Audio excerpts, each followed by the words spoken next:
हम टुकड़े टुकड़े में बट गए। नफ़रत की आंधी ने हमको बिल्कुल बेबस कर दिया है। सोचना चाहिए कि इस देश को हम बचाएं कैसे। एक हवा बनाई गई पिछले साल 2025 ਵਿੱਚ ਕਿ ਅਸੀਂ ਮੁਗਲ ਸਲਤਨਤ ਨੂੰ ਸਮਝਣ ਦਾ ਯਤਨ ਕਰੀਏ। ਸ਼ਾਇਦ ਅਸੀਂ ਮੁਗਲ ਸਲਤਨਤ ਨੂੰ ਸਮਝ ਨਹੀਂ ਸਕੇ। ਬਾਬਰ ਤੋਂ ਲੈ ਕੇ ਔਰੰਗਜ਼ੇਬ ਤੱਕ ਤੇ ਗੁਰੂ ਨਾਨਕ ਤੋਂ ਲੈ ਕੇ ਗੁਰੂ ਗੋਬਿੰਦ ਸਿੰਘ ਤੱਕ ਇੱਕ ਸਾਡਾ ਸਮਕਾਲੀਨ ਇਤਿਹਾਸ ਹੈ। ਸਾਡੇ ਖੱਟੇ ਮਿੱਠੇ ਸੰਬੰਧ ਰਹੇ ਕਿ ਮੈਨੂੰ ਕੋਈ ਵੀ ਇਤਿਹਾਸ ਦਾ ਕੋਈ ਪੰਨਾ ਕੋਈ ਦਿਖਾ ਦੇਵੇ ਜਿੱਥੇ ਮੰਦਿਰ ਤੋੜ ਕੇ ਮਸਜਿਦਾਂ ਬਣੀ ਹੋਣ। औरंगजेब तो लैके बाबर तो लैके औरंगजेब तक कोई मैनू एक पन्ना तो दिखा दिओ जिथे ऐसा होया हो। हुण की होया की नहीं होया मैं उस इशू ते नहीं जाना चाहता। केवल तो केवल ये है कि केवल नफरत का माहौल जिंदगी दे विच किसी भी कौमां नू खड़ा नहीं कर सकता। कि किसी सूरत से सिख भाई और मुसलमान समझें इस बात को। आप भी एक अल्लाह को मानते हैं और हम भी एक अल्लाह को मानते हैं, लेकिन जो लोग सैकड़ों लोगों को मानते हैं वो आपको भी अपने ख्याल में लाना चाहते हैं। अब ये वक्त नहीं है कि राजाओं की लड़ाई में कौन जीता कौन हारा। ये मुल्क बचेगा या नहीं बचेगा। माइनॉरिटी का अगर दर्द मालूम होता आपको तो आपको पता लग जाता कि माइनॉरिटी क्या है और मेजॉरिटी क्या है। गांधी को एक हिंदू ने मारा, इस मुल्क में एक पत्ता नहीं हिला। इंदिरा गांधी को एक दीवाने ने मारा जो सिख था, उस पूरी कौम को तबाह कर दिया आपने। ये माइनॉरिटी है। माइनॉरिटी का मतलब ये समझते ये लोग जो झूठ बोलते हैं कि सब बराबर हैं, बिल्कुल नहीं बराबर है। और पूछो अपने सिख भाइयों से क्या वो हिंदू स्टेट में रहेंगे, क्रिश्चियन भाइयों से पूछो क्या वो हिंदू स्टेट में रहेंगे। तुसी ये विलक्षणता देखो कि उन्हां दी याद जिहड़ी है ना ਉਹਨੂੰ ਛੱਡ ਕੇ ਆਪਾਂ ਅੱਜ ਦੇ ਹਾਲਾਤ 'ਚ ਪਹੁੰਚ ਗਏ ਹਾਂ ਕਿ ਉਹਨਾਂ ਦੀ रेलेवेंस ਜਿਹੜੀ है ਉਹਨਾਂ ਦੀ कुर्बानी ਦੀ रेलेवेंस ਜਿਹੜੀ है। उस ज़माने में हम लोग वेट करते थे कि चर्चिल कब पार्लियामेंट में बोलेगा। इसका मतलब ये नहीं कि सिख आज से तैयार हो जाए कि हम मेजॉरिटी को ख़त्म करें, नहीं, ये मतलब नहीं है। लेकिन इस बात को रियलाइज़ करना चाहिए जो अंग्रेज़ी में बोलते हैं ना, wearer knows where the shoe pinches. मैं यहाँ आपके सामने खड़ा हूँ, मुझे मालूम है कील कहाँ चुभ रही है जूते में। अगर इसकी खातिर मुझे लड़ना भी पड़े तो मुझे ऐसी हिम्मत और हौसला दे कि मैं अपनी जीत लेके सामने आऊँ। इसमें कोई शक नहीं कि एक गरीब आवाम, ख़ास तौर से जो डिप्राइव्ड सेक्शन से है, माइनॉरिटी कम्युनिटीज़ से है, वो इस जो रूलिंग हुक्मरान है उनकी पॉलिसीज़ की वजह से काफ़ी तकलीफ़ों का सामना कर रहा है। नमस्कार दोस्तों, मेरा नाम हैदर अब्बास नकवी है और आप लोग मुझको इस वक्त दा स्वतंत्र पर देख रहे हैं। इस वक्त जो देश का माहौल चल रहा है उसमें जो सबसे ज़्यादा परेशान जो हो रहा है, जो भारत का नागरिक परेशान हो रहा है, वो है भारत की माइनॉरिटी। चाहे सिख हो, चाहे क्रिश्चियन हो, चाहे मुस्लिम हो। अब क्या हुआ, इस वक्त हम लोग पंजाब में हैं, चंडीगढ़ में हैं। हम यहाँ पर सिख और मुस्लिम एक कॉन्फ्रेंस कर रहे हैं। उस कॉन्फ्रेंस में 2 CGI आए हैं, एक पंजाब के CGI रंजीत सिंह और पटना के CGI इकबाल अंसारी साहब आए हैं। साथ में फॉर्मर MP राज्यसभा का मोहम्मद अदीब साहब आए हैं और प्रोफेसर दया सिंह हैं।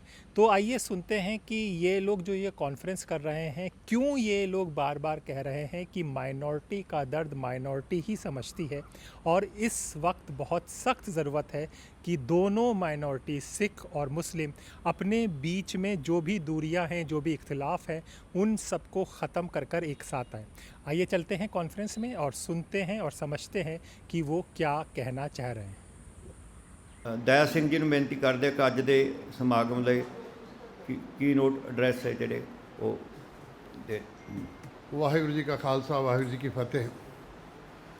ਮੈਂ ਸਮਝਦਾ ਕਿ ਮੇਰੇ ਲਈ ਇਹ ਸੁਭਾਗਾ ਸਮਾਂ ਹੈ ਕਿ ਜਦੋਂ ਅਸੀਂ ਗੁਰੂ ਤੇਗ ਬਹਾਦਰ ਸਾਹਿਬ ਜੀ ਮਹਾਰਾਜ ਦੇ 350 ਸਾਲਾਂ ਦੀ ਸ਼ਹਾਦਤ ਨੂੰ ਸਮਰਪਿਤ ਅਸੀਂ ਅੱਜ ਇਕੱਠੇ ਹੋਏ ਹਾਂ। मेरे सामने एक सवाल सी कि एक हवा बनाई गई पिछले साल 2025 ਵਿੱਚ तिलक जन्यू राखा प्रभता का कीनो बड़ो कलू मैं साका। ਇੱਕ ਸਮੱਸਿਆ ਮੇਰੇ ਸਾਹਮਣੇ ਆਈ ਕਿ ਅਸੀਂ ਮੁਗਲ ਸਲਤਨਤ ਨੂੰ ਸਮਝਣ ਦਾ ਯਤਨ ਕਰੀਏ, ਸ਼ਾਇਦ ਅਸੀਂ ਮੁਗਲ ਸਲਤਨਤ ਨੂੰ ਸਮਝ ਨਹੀਂ ਸਕੇ। ਬਾਬਰ ਤੋਂ ਲੈ ਕੇ ਔਰੰਗਜ਼ੇਬ ਤੱਕ ਤੇ ਗੁਰੂ ਨਾਨਕ ਤੋਂ ਲੈ ਕੇ ਗੁਰੂ ਗੋਬਿੰਦ ਸਿੰਘ ਤੱਕ ਇੱਕ ਸਾਡਾ ਸਮਕਾਲੀਨ ਇਤਿਹਾਸ ਹੈ। ਸਾਡੇ ਖੱਟੇ ਮਿੱਠੇ ਸੰਬੰਧ ਰਹੇ ਨੇ। ਗੁਰੂ ਅਰਜਨ ਦੇਵ ਜੀ ਮਹਾਰਾਜ ਦੀ ਸ਼ਹਾਦਤ ਜਹਾਂਗੀਰ ਦੇ ਸਮੇਂ ਹੋਈ ਤੇ ਗੁਰੂ ਤੇਗ ਬਹਾਦਰ ਸਾਹਿਬ ਜੀ ਮਹਾਰਾਜ ਦੀ ਸ਼ਹਾਦਤ ਵੀ ਔਰੰਗਜ਼ੇਬ ਦੇ ਵੇਲੇ।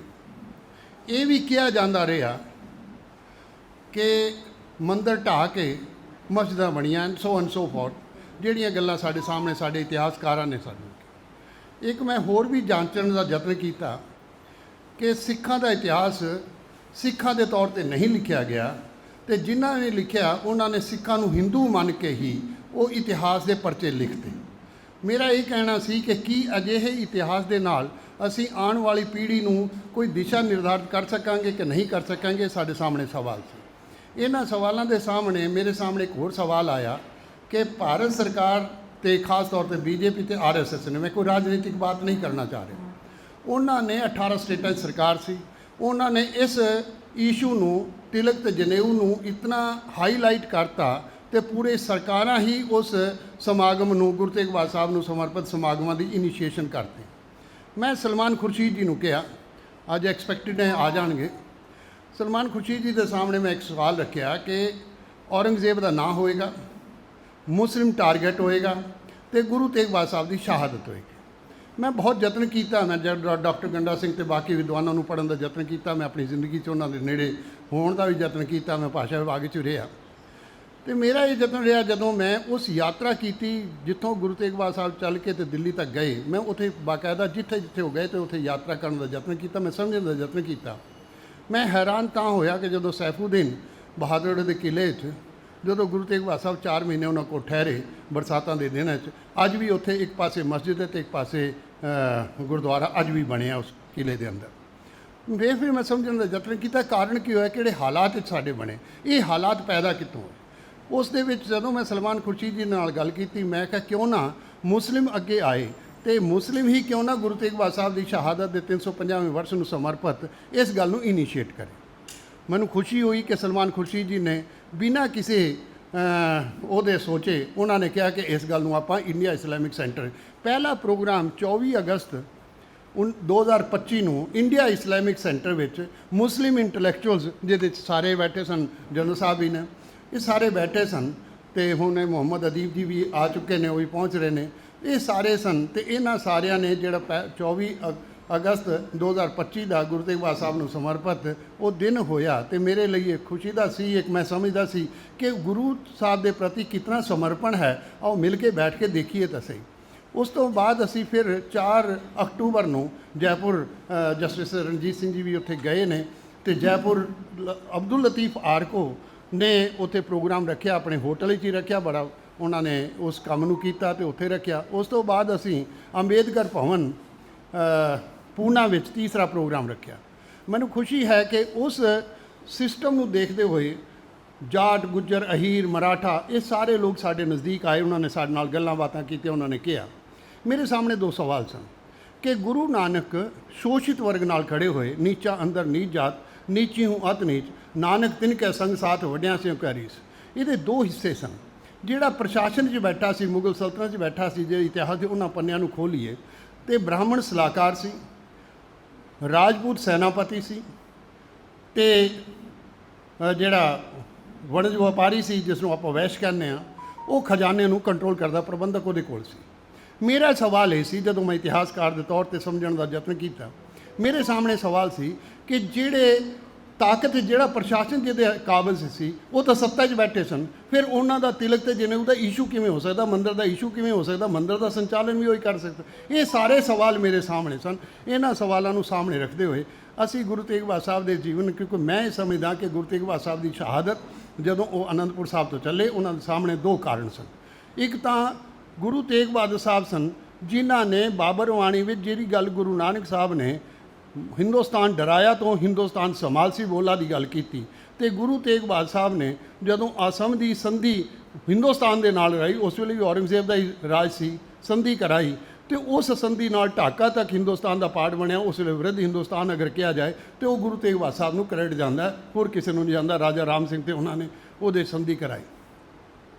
ਤਾਂ ਮੈਂ ਸਮਝਦਾ ਕਿ ਸੱਤਾ ਦੇ ਨਾਲ ਵੀ ਗੁਰੂਆਂ ਦੇ ਬਹੁਤ ਅੱਛੇ ਸੰਬੰਧ ਰਹੇ। ਈਵਨ ਗੁਰੂ ਹਰਕ੍ਰਿਸ਼ਨ ਸਾਹਿਬ ਜਿਹੜਾ ਬੰਗਲਾ ਸਾਹਿਬ ਗੁਰਦੁਆਰਾ ਹੈ ਉੱਥੇ ਠਹਿਰੇ, ਤੇ ਜਦੋਂ ਉਹਨਾਂ ਦਾ ਜੋਤੀ ਜੋਤ ਸਮਾਏ ਤੇ ਔਰੰਗਜ਼ੇਬ ਨੇ ਹੀ ਜਿਹੜੀ ਬਾਲਾ ਸਾਹਿਬ ਵਾਲੀ ਥਾਂ ਹੈ ਜਿਹੜੀ ਯਮੁਨਾ ਦੇ ਉੱਤੇ ਹੈ ਸਰਾਏ ਕਾਲੇ ਖਾਂ ਦੇ ਨਾਲ, ਉਹ ਥਾਂ ਵੀ ਔਰੰਗਜ਼ੇਬ ਨੇ ਖਾਲਸਾ ਪ੍ਰਾਪਰਟੀ ਜਿਹੜੀ ਡਾਇਰੈਕਟ ਮੁਗਲ ਸਲਤਨਤ ਦੀ ਸੀ, ਅੰਪਾਇਰ ਦੀ ਸੀ, ਉਹ ਥਾਂ ਦਿੱਤੀ। ਤਾਂ ਮੈਂ ਸਮਝਦਾ ਕਿ ਮੁਗਲਾਂ ਦੇ ਨਾਲ ਜਿਹੜਾ ਇਹ ਇਤਿਹਾਸ ਦੇ 3 ਹਿੱਸਿਆਂ 'ਚ ਵੰਡਿਆ ਜਾ ਸਕਦਾ। ਇੱਕ ਗੁਰੂ ਨਾਨਕ ਤੋਂ ਲੈ ਕੇ ਗੁਰੂ ਗੋਬਿੰਦ ਸਿੰਘ ਤੱਕ, ਇੱਕ ਬਾਬਰ ਤੋਂ ਲੈ ਕੇ ਔਰੰਗਜ਼ੇਬ ਤੱਕ। ਦੂਸਰਾ ਹੈ ਜਿੱਥੇ ਅਸੀਂ ਖਾਲਸਾ ਰਾਜ ਦੀ ਸਥਾਪਨਾ ਕੀਤੀ 1710 ਤੋਂ 1799 ਤੱਕ। ਅਸੀਂ ਕਈ ਵਾਰੀ ਮਿਕਸ ਕਰ ਲੈਂਦੇ ਹਾਂ ਕਿ ਜਦੋਂ ਅਸੀਂ ਵਿਰੋਧ 'ਤੇ ਖੜੇ ਹੁੰਦੇ ਹਾਂ ਤਾਂ ਅਸੀਂ ਸਾਰੇ ਨੂੰ ਮਿਕਸ ਕਰ ਦਿੰਦੇ ਹਾਂ। ਉਹ ਸੱਤਾ ਦਾ ਮੁਕਾਬਲਾ ਸੱਤਾ ਦੇ ਨਾਲ ਹੈ। ਤੀਸਰਾ ਸਾਡਾ 1797 ਤੋਂ ਲੈ ਕੇ 99 ਤੋਂ ਲੈ ਕੇ 1849 ਤੱਕ ਦਾ ਮਹਾਰਾਜਾ ਰਣਜੀਤ ਸਿੰਘ ਦੇ ਉਸ ਰਾਜ ਦੀ ਗੱਲ ਹੈ, ਤੇ ਉਸ ਤੋਂ ਬਾਅਦ ਬ੍ਰਿਟਿਸ਼ ਕਾਲ। ਇਹਨਾਂ ਸਾਰਿਆਂ ਨੂੰ ਅਸੀਂ ਜਦੋਂ ਮਿਕਸ ਅਪ ਕਰਦੇ ਹਾਂ ਤੇ ਫਿਰ ਸਾਨੂੰ ਲੱਗਦਾ ਹੈ ਕਿ ਅਸੀਂ ਸਾਡੇ ਮੁਸਲਿਮ ਤੇ ਸਿੱਖਾਂ ਦੇ ਅੰਦਰ ਬਹੁਤ ਵਿਰੋਧ ਰਿਹਾ। ਮੇਰਾ ਇਹ ਕਹਿਣਾ ਸੀ ਕਿ ਇਹ ਵਿਰੋਧ ਦਾ ਕਾਰਨ ਨਹੀਂ ਸੀ। ਜੇ ਹਰਿਮੰਦਰ ਸਾਹਿਬ ਦੀ ਨੀਂਹ ਰੱਖਣੀ ਹੈ ਤਾਂ ਸਾਈਂ ਮੀਆਂ ਮੀਰ ਰੱਖ ਰਹੇ ਨੇ, ਉਹਦੇ 4 ਦਰਵਾਜ਼ੇ ਨੇ। ਅਗਰ ਤੁਸੀਂ ਹਰਿਮੰਦਰ ਸਾਹਿਬ ਕੋਈ ਦੇਖਿਆ ਤੇ ਦਰਸ਼ਨ ਤਾਂ ਸਾਰਿਆਂ ਨੇ ਕੀਤੇ ਹੋਣਗੇ। ਉਹਦਾ ਆਰਕੀਟੈਕਚਰ ਜਿਹੜਾ ਹੈ, ਉਹ ਵਾਸਤੂ ਕਲਾ ਜਿਹੜੀ ਹੈ ਉਹਦੀ ਇਸਲਾਮਿਕ ਹੈ। ਉਹਦੇ 4 ਦਰਵਾਜ਼ੇ ਹੋਣ ਤੋਂ ਬਾਅਦ ਵੀ ਆਉਣ ਜਾਣ ਦਾ ਦਰਵਾਜ਼ਾ ਪੱਛਮ ਵੱਲ ਖੁੱਲ੍ਹਦਾ। ਮੈਂ ਇਹ ਸਮਝਦਾ ਕਿ ਸ਼ਾਇਦ ਅਸੀਂ ਇਸ ਗੱਲ ਨੂੰ ਵੀ ਨਹੀਂ ਸਮਝ ਪਾਏ। ਤੇ ਉਹਦੇ ਵਿੱਚ ਪ੍ਰਕਾਸ਼ ਗੁਰੂ ਗ੍ਰੰਥ ਸਾਹਿਬ ਦਾ ਕੀਤਾ, ਜਿਹਦੇ ਕਬੀਰ ਵੀ ਹੈ, ਫਰੀਦ ਵੀ ਹੈ, ਫਰੀਦ ਦਾ ਕਲਾਮ ਵੀ ਲਿਖੇ ਨੇ। ਤੇ ਇਹਦਾ ਮਤਲਬ ਇਹ ਹੈ ਕਿ ਸਾਨੂੰ ਇਹ ਗੱਲ ਸਮਝਣੀ ਚਾਹੀਦੀ। ਮੈਂ ਇਹ ਗੱਲ ਮੇਰੇ ਸਾਹਮਣੇ ਹੋਰ ਆਈ ਕਿ ਸਿੱਖ ਗੁਰੂਆਂ ਨੇ ਹਿੰਦੂ ਤੇ ਮੁਸਲਮਾਨ ਵਿੱਚ ਕੜੀ ਦਾ ਕੰਮ ਕੀਤਾ, ਦੋਨਾਂ ਦੇ ਨਜ਼ਦੀਕ ਲੈ ਕੇ ਆਏ ਤਾਂ ਕਿ ਇਹਨਾਂ ਦੇ 'ਚ ਆਪਸੀ ਟਕਰਾਅ ਨਾ ਹੋਵੇ। ਤੇ ਮੁਗਲ ਐਮਪਾਇਰ ਨੇ ਇਸ ਸੱਤਾ ਨੂੰ ਵੀ ਇਸੇ ਢੰਗ ਨਾਲ ਕੀਤਾ। ਅੱਜ ਵੀ ਮੈਂ ਸਮਝਦਾ ਕਿ ਅੱਜ ਵੀ ਅਗਰ ਅਸੀਂ ਦੇਖੀਏ ਤਾਂ ਅੱਜ ਵੀ ਸਿੱਖ ਜਿਹੜਾ ਹੈ ਹਿੰਦੂ ਤੇ ਮੁਸਲਮਾਨ ਵਿੱਚ ਕੜੀ ਦਾ ਕੰਮ ਕਰਦਾ ਹੈ। ਸ਼ਾਇਦ ਅਸੀਂ ਇਸ ਗੱਲ ਨੂੰ ਪੇਸ਼ ਨਹੀਂ ਕਰ ਸਕੇ, ਇਸ ਗੱਲ ਨੂੰ ਲੋਕਾਂ ਦੇ ਸਾਹਮਣੇ ਦੱਸ ਨਹੀਂ ਸਕੇ। ਇਹਦਾ ਵੀ ਇੱਕ ਕਾਰਨ ਸੀ। ਸੋ ਇਹਨਾਂ ਸਾਰਿਆਂ ਨੂੰ ਸਾਹਮਣੇ ਰੱਖਦੇ ਹੋਏ ਅਸੀਂ ਇਸ ਵਿਚਾਰ ਨੂੰ ਅੱਗੇ ਲੈ ਕੇ ਆਏ। ਅਸੀਂ ਕਿਹਾ ਕਿ ਲੋਕਾਂ ਦੇ ਸਾਹਮਣੇ ਇਹ ਇਤਿਹਾਸ ਦੇ ਇਹ ਪੰਨੇ ਰੱਖੇ ਜਾਣ। ਉਹਨਾਂ ਦੇ ਨਾਲ ਜੇ ਪੀਰ ਬੁੱਧੂ ਸ਼ਾਹ ਗੁਰੂ ਗੋਬਿੰਦ ਸਿੰਘ ਮਹਾਰਾਜ ਵਾਸਤੇ ਸਮਰਪਿਤ ਹੀ ਨਹੀਂ, ਉਹਨਾਂ ਨੇ ਆਪਣੇ 500 ਚੇਲੇ ਵੀ ਸਮਰਪਣ ਕਰਤੇ। ਜੇ ਕੱਲ੍ਹ ਹੀ ਮੈਂ ਗਿਆ ਖਰੜ, ਜਿਹੜਾ ਨਿਹੰਗ ਕੋਟਲਾ ਹੈ, ਉੱਥੇ ਮੈਂ ਜਾ ਕੇ ਆਇਆ, ਜਿਹਦਾ ਤੇ ਘਰ ਗੁਰੂ ਗੋਬਿੰਦ ਸਿੰਘ ਮਹਾਰਾਜ ਆਪ ਆ ਕੇ ਰੁਕੇ। ਉਸ ਤੋਂ ਬਾਅਦ ਨਬੀ ਖਾਂ ਤੇ ਗਨੀ ਖਾਂ, ਤੇ ਜਿਹੜੇ ਇਤਿਹਾਸ ਦੇ ਇਸ ਪੰਨਿਆਂ ਨੂੰ ਅਸੀਂ ਸ਼ਾਇਦ ਓਝਲ ਕਰ ਦਿੰਦੇ ਹਾਂ, ਸਾਨੂੰ ਅੱਗੇ ਅਸੀਂ ਪੇਸ਼ ਨਹੀਂ ਕਰ ਪਾਉਂਦੇ। ਤਾਂ ਸਾਡਾ ਇਹ ਕਹਿਣਾ ਸੀ ਕਿ ਅੱਜ ਮੌਕਾ ਹੈ ਸਾਡੇ ਸਾਹਮਣੇ ਕਿ ਗੁਰੂ ਤੇਗ ਬਹਾਦਰ ਸਾਹਿਬ ਦੀ ਸ਼ਹਾਦਤ ਨੂੰ ਇਸ ਪ੍ਰਤੱਖ, ਇਸ ਪਰਿਪੇਖ ਵਿੱਚ ਵੀ ਦੇਖਣ ਦਾ ਯਤਨ ਕਰੀਏ। ਕੇਵਲ ਤੇ ਕੇਵਲ ਅਸੀਂ ਇੱਕ ਯਤਨ ਕੀਤਾ ਕਿ ਸ਼ਾਇਦ ਇਸ ਪਰਿਪੇਖ ਵਿੱਚ ਆਪਾਂ ਗੱਲ ਕਰ ਸਕੀਏ। ਮੈਨੂੰ ਖੁਸ਼ੀ ਹੈ ਕਿ ਇਸ ਨੂੰ ਪੂਰੇ ਦੇਸ਼ ਵਿੱਚ ਇਹ ਇੰਟਰਨੈਸ਼ਨਲ ਜਿਹੜਾ ਪਹਿਲਾ ਸੈਮੀਨਾਰ ਸੀ ਉਹਦਾ ਇੰਟਰਨੈਸ਼ਨਲਾਈਜ਼ਡ ਲੋਕਾਂ ਦਾ ਵਿਊ ਬਣੇ, ਲੋਕਾਂ ਦੇ ਵਿਚਾਰ ਆਏ। ਸਾਨੂੰ ਖੁਸ਼ੀ ਹੈ। ਮੈਨੂੰ ਜ਼ਰਾ ਇੱਕ ਕ੍ਰੈਡਿਟ ਲਾਈਫ ਵਿੱਚ ਮੈਂ ਸਮਝਦਾ ਕਿ ਮੈਨੂੰ ਜਾਂਦਾ ਜਨਰਲ ਸਾਹਿਬ ਜਾਣਦੇ ਨੇ ਕਿ ਜਦੋਂ ਗੁੜਗਾਉਂ ਪਾਰਕ ਵਿੱਚ ਨਮਾਜ਼ ਅਦਾ ਨਹੀਂ ਕਰਨ ਦਿੰਦੇ ਸਨ ਤੇ ਉਸ ਵੇਲੇ ਮੈਂ ਉਹਨਾਂ ਦੇ ਸਾਹਮਣੇ ਕਿਹਾ, ਆਓ ਗੁਰਦੁਆਰੇ 'ਚ ਤੁਹਾਨੂੰ ਗੁਰਦੁਆਰੇ ਨਾਲ ਹੀ ਅਸੀਂ ਪ੍ਰੈਮਿਸਿਸ ਕਰ ਦਿੰਦੇ ਹਾਂ, ਤਾਂ ਤੁਸੀਂ ਆਓ ਗੁਰਦੁਆਰੇ, ਤੁਸੀਂ ਉੱਥੇ ਆ ਕੇ ਨਮਾਜ਼ ਅਦਾ ਕਰੋ।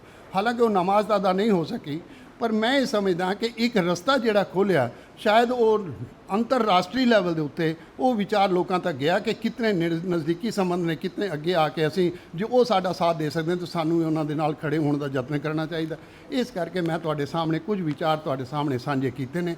ਅੱਜ ਜ਼ਰੂਰਤ ਹੈ ਇੱਕ ਕੇਵਲ ਤੇ ਕੇਵਲ ਮੈਂ ਸਮਝਦਾ ਕਿ ਸਿੱਖ ਕੌਮ ਹੈ ਜਿਹੜੀ ਸਾਰਿਆਂ ਨੂੰ ਨਾਲ ਲੈ ਕੇ ਚੱਲ ਸਕਦੀ ਹੈ, ਸਾਰਿਆਂ ਨੂੰ ਨੇੜੇ ਲਿਆ ਸਕਦੀ ਹੈ। ਮੈਂ ਕਈ ਵਾਰ ਗੁਰੂ ਅਰਜਨ ਦੇਵ ਜੀ ਮਹਾਰਾਜ ਦਾ ਇੱਕ ਸ਼ਬਦ ਆਮ ਤੌਰ 'ਤੇ ਹੀ ਯਾਦ ਰਹਿੰਦਾ ਹੈ, ਕਹਿੰਦੇ ਨੇ ਸਭ ਕੋ ਮੀਤ ਹਮ ਆਪਨ ਕੀਨਾ, ਅਸੀਂ ਸਾਰਿਆਂ ਨੂੰ ਆਪਣਾ ਮਿੱਤਰ ਬਣਾਇਆ, ਹਮ ਸਭ ਬਣਾ ਕੇ ਸਾਜਨ। ਤੇ ਇਸ ਕਰਕੇ ਸਾਨੂੰ ਇਸ ਰਸਤੇ 'ਤੇ ਚੱਲਣ ਦੀ ਲੋੜ ਹੈ। ਹੋਏ ਇਕੱਤਰ ਮਿਲੋ ਹੋ ਮੇਰੇ ਭਾਈ, ਦੁਬਿਧਾ ਦੂਰ ਕਰੋ ਲਿਵਲਾਏ। ਅੱਜ ਮੌਕਾ ਹੈ, ਜਿਹੜੀਆਂ ਸਾਡੇ ਅੰਦਰ ਕੋਈ ਭ੍ਰਾਂਤੀਆਂ ਹੋਣਗੀਆਂ, ਮੈਂ ਇਹ ਨਹੀਂ ਕਹਿੰਦਾ ਜੋ ਮੈਂ ਕਹਿ ਰਿਹਾ, ਜਿਹੜਾ ਮੇਰਾ ਵਿਚਾਰ ਹੈ ਉਹੀ ਵਾਸਤਵਿਕ ਵਿਚਾਰ ਹੋਏਗਾ। ਸਹਿਮਤੀ ਤੇ ਅਸਹਿਮਤੀ ਸਾਰਿਆਂ ਦਾ ਹੱਕ ਹੈ। ਮੈਂ ਤਾਂ ਕੇਵਲ ਤੁਹਾਡੇ ਸਾਹਮਣੇ ਇਹ ਕੇਵਲ ਬੇਨਤੀ ਕੀਤੀ ਹੈ ਕਿ ਇਸ ਵਿਚਾਰ ਨੂੰ ਅਸੀਂ ਲੈ ਕੇ ਚੱਲੇ। ਮੈਨੂੰ ਖੁਸ਼ੀ ਹੈ ਕਿ ਇੱਕ ਐਸੀ ਆਰਗੇਨਾਈਜੇਸ਼ਨ ਦੇ ਨਾਲ ਜਿਹਦੇ ਨਾਲ ਮੈਨੂੰ ਜ਼ਿੰਦਗੀ ਵਿੱਚ ਕੰਮ ਕਰਨ ਦਾ ਮੌਕਾ ਮਿਲਿਆ। ਅੱਜ ਉਸੇ ਹਾਲ ਵਿੱਚ ਸਰਦਾਰ ਡਾਕਟਰ ਖੁਸ਼ਹਾਲ ਸਿੰਘ ਜੀ ਨੇ, ਪ੍ਰੋਫੈਸਰ ਅਮਰ ਸਿੰਘ ਜੀ ਨੇ ਇਹਨਾਂ ਦੇ ਨੇੜੇ ਆ ਕੇ ਮੈਨੂੰ ਕੋਸ਼ਿਸ਼ ਕੀਤੀ ਕਿ ਮੈਨੂੰ ਜਿਹੜਾ ਪੁਰਾਣਾ ਸਮਾਂ ਮੈਨੂੰ ਯਾਦ ਆ ਗਿਆ। ਮੈਂ ਸਮਝਦਾ ਕਿ ਕੇਂਦਰੀ ਸਿੰਘ ਸਭਾ ਜਿਸ ਆਸ਼ੇ ਤੇ ਜਿਸ ਉਮੀਦਾਂ ਦੇ ਨਾਲ ਬਣੀ ਸੀ, ਅੱਜ ਉਹ ਨਜ਼ਾਰਾ ਸਾਡੇ ਸਾਹਮਣੇ ਹੈ कि अज केंद्री सिंह सभा उस रस्ते ते चल रही है। असी सारे दे सारे असी समर्पित हाँ। मैं समझदा कि पंथ नूं कोई सेध असी दे सकीए या मिल के आपां चल सकीए। एक रस्ता है सारे संसार विच अपनी गल कहण दा ते सारिਆਂ ਨੂੰ जोड़न दा। इस सोच नाल ते इस विश्वास नाल कोई ये वो नहीं है। असी कोई नहीं चैलेंज किसी को कर रहे। साडा केवल ये है, मैं केवल तो ये गल कही है कि मैनू कोई भी जिहड़ा बाबरी मस्जिद वाला इशू उठिया, मैं उस वेले भी कहा कि मैनू कोई भी इतिहास का कोई पन्ना कोई दिखा देवे जिथे मंदिर तोड़ के मस्जिदां बनी होण। औरंगजेब तो लैके बाबर तो लैके औरंगजेब तक कोई मैनू एक पन्ना तो दिखा दिओ जिथे ऐसा होया होवे। हुण की होया की नहीं होया मैं उस इशू ते नहीं जाना चाहता। केवल तो केवल ये है कि केवल नफरत का माहौल जिंदगी दे विच किसी भी कौमां नूं खड़ा नहीं कर सकता। केवल तो केवल कौम है, सिख कौम है जिहड़ी सारिਆਂ ਨੂੰ गले लगांदी है, सारे नेड़े लियांदी है। अज मैनूं खुशी है कि मुस्लिम समाज की लीडिंग परसनैलिटी साडे सामने मुहम्मद अदीब जी जिहड़े राज सभा के मैंबर भी रहे हैं, वो भी साडे सामने IMCR उन्होंने इनीशिएट की। पिछले बारी फारूक अब्दुल्ला भी आए सन, अज भी एक्सपैक्टेड सन, पर क्योंकि उत्थे एंगेजमेंट सी उन्होंने तो बहुत सारे लोग साडे नाल आए। मैं समझदा कि एक रस्ता खुलिया है, शायद असी इंटरैक्शन कर सकीए। मैं केवल इतनी बात तुहाडे सामने कहना चाहता सी। बाकी विचारां सरदार खुशहाल सिंह। बहुत धन्यवाद। प्रोफेसर श्याम सिंह जी, हमारे दोस्त दया सिंह जी और यहाँ मौजूद सब लोग, मैं आपका बहुत आभारी हूँ कि जिस मौजू पे आपने हमको यहाँ बुलाया और जो एक कन्वेंशन किया है, आज के दौर में ये बहुत अहम बात है। क्योंकि जब हम टुकड़े टुकड़े में बट गए, नफ़रत की आंधी ने हमको बिल्कुल बेबस कर दिया है, उस वक़्त हमें सोचना चाहिए कि इस देश को हम बचाएं कैसे। ये देश कतरे कतरे में रोज़ टूट रहा है और हम हैं कि नफ़रत की आंधी को झेल नहीं पा रहे हैं। दया सिंह जी ने ये कदम उठाया और आज 3-4 साल से हम लोग ये कोशिश करते रहे कि किसी सूरत से सिख भाई और मुसलमान समझें इस बात को। आप भी एक अल्लाह को मानते हैं और हम भी एक अल्लाह को मानते हैं, लेकिन जो लोग सैकड़ों लोगों को मानते हैं वो आपको भी अपने ख्याल में लाना चाहते हैं, और जो हमारे यहाँ लोग हैं वो भी बहक गए हैं। अब ये वक्त नहीं है कि राजाओं की लड़ाई में कौन जीता कौन हारा। ये वक्त उस वक्त है कि अब हमारे आने वाली नस्लें किस तरह से ज़िंदा रहेंगी इस मुल्क में। ये मुल्क बचेगा या नहीं बचेगा। इस मुल्क का खाका तैयार हुआ था कि यह सेकुलर मुल्क होगा। हमारी कौम के कुछ लोग जिना के बहकावे में आके इस मुल्क से चले गए, लेकिन हम लोगों ने तो जिना को ठुकराया था। हमने तो गांधी और नेहरू को अपनाया था। इसलिए अपनाया था कि हम मुस्लिम स्टेट में नहीं रहना चाहते थे, हम एक सेकुलर स्टेट में रहना चाहते थे और हम उस कॉन्स्टिट्यूशन के ऊपर रहना चाहते थे जिस कॉन्स्टिट्यूशन का वादा जो अंबेडकर ने बनाया था। सन 52 में नेहरू ने जो पहला इलेक्शन हुआ वो रेफरेंडम कराया कि ये मुल्क सेकुलर रहेगा, यहाँ हिंदू मुसलमान सिख क्रिश्चियन भाई सबके हुकूक बराबर होंगे। लेकिन आज वो लोग जो कॉन्स्टिट्यूशन की ओथ लेके इलेक्शन लड़ते हैं, वो लोग जो कॉन्स्टिट्यूशन की ओथ लेके मंत्री बनते हैं और संतरी बनते हैं, वो उस कॉन्स्टिट्यूशन को रोज़ तोड़ते हैं, रोज़ हम पे सितम करते हैं और ये कहते हैं कि सब बराबर हैं। मैंने अभी दया सिंह जी की एक पुरानी मीटिंग में कहा था, जब ये कहा गया, हमारे एक हिंदू भाई ने कहा कि हम सब बराबर हैं, कोई माइनॉरिटी नहीं है, तो मैंने उनसे यही कहा कि माइनॉरिटी आप इसलिए नहीं है कि आप माइनॉरिटी जानते नहीं हैं, उसका दर्द नहीं जानते। माइनॉरिटी का अगर दर्द मालूम होता आपको तो आपको पता लग जाता कि माइनॉरिटी क्या है और मेजॉरिटी क्या है। गांधी को एक हिंदू ने मारा, इस मुल्क में एक पत्ता नहीं हिला। इंदिरा गांधी को एक दीवाने ने मारा जो सिख था, उस पूरी कौम को तबाह कर दिया आपने। ये माइनॉरिटी है। माइनॉरिटी का मतलब ये समझते ये लोग जो झूठ बोलते हैं कि सब बराबर हैं, बिल्कुल नहीं बराबर है। हमारी गर्दनें कट रही हैं, आपकी गर्दनें कट रही हैं, लेकिन आप लोग बहादुर लोग हैं। हम डरे हुए सहमे हुए हमारी कौम है। मुझे पूना में एक प्रोग्राम में दया सिंह जी के गया था, वहाँ मेरे सिख भाइयों ने कहा और सही कहा, उन्होंने कहा मुझसे कि अदीब साहब या तो आप की हिस्ट्री गलत है या आप मुसलमान नहीं। आपकी रोज़ मस्जिदें तोड़ी जाती हैं और आप डरे सहमे बैठे रहते हैं। हमारे गुरुद्वारे के ईंट निकाल के दिखाएं तब हम बताएं।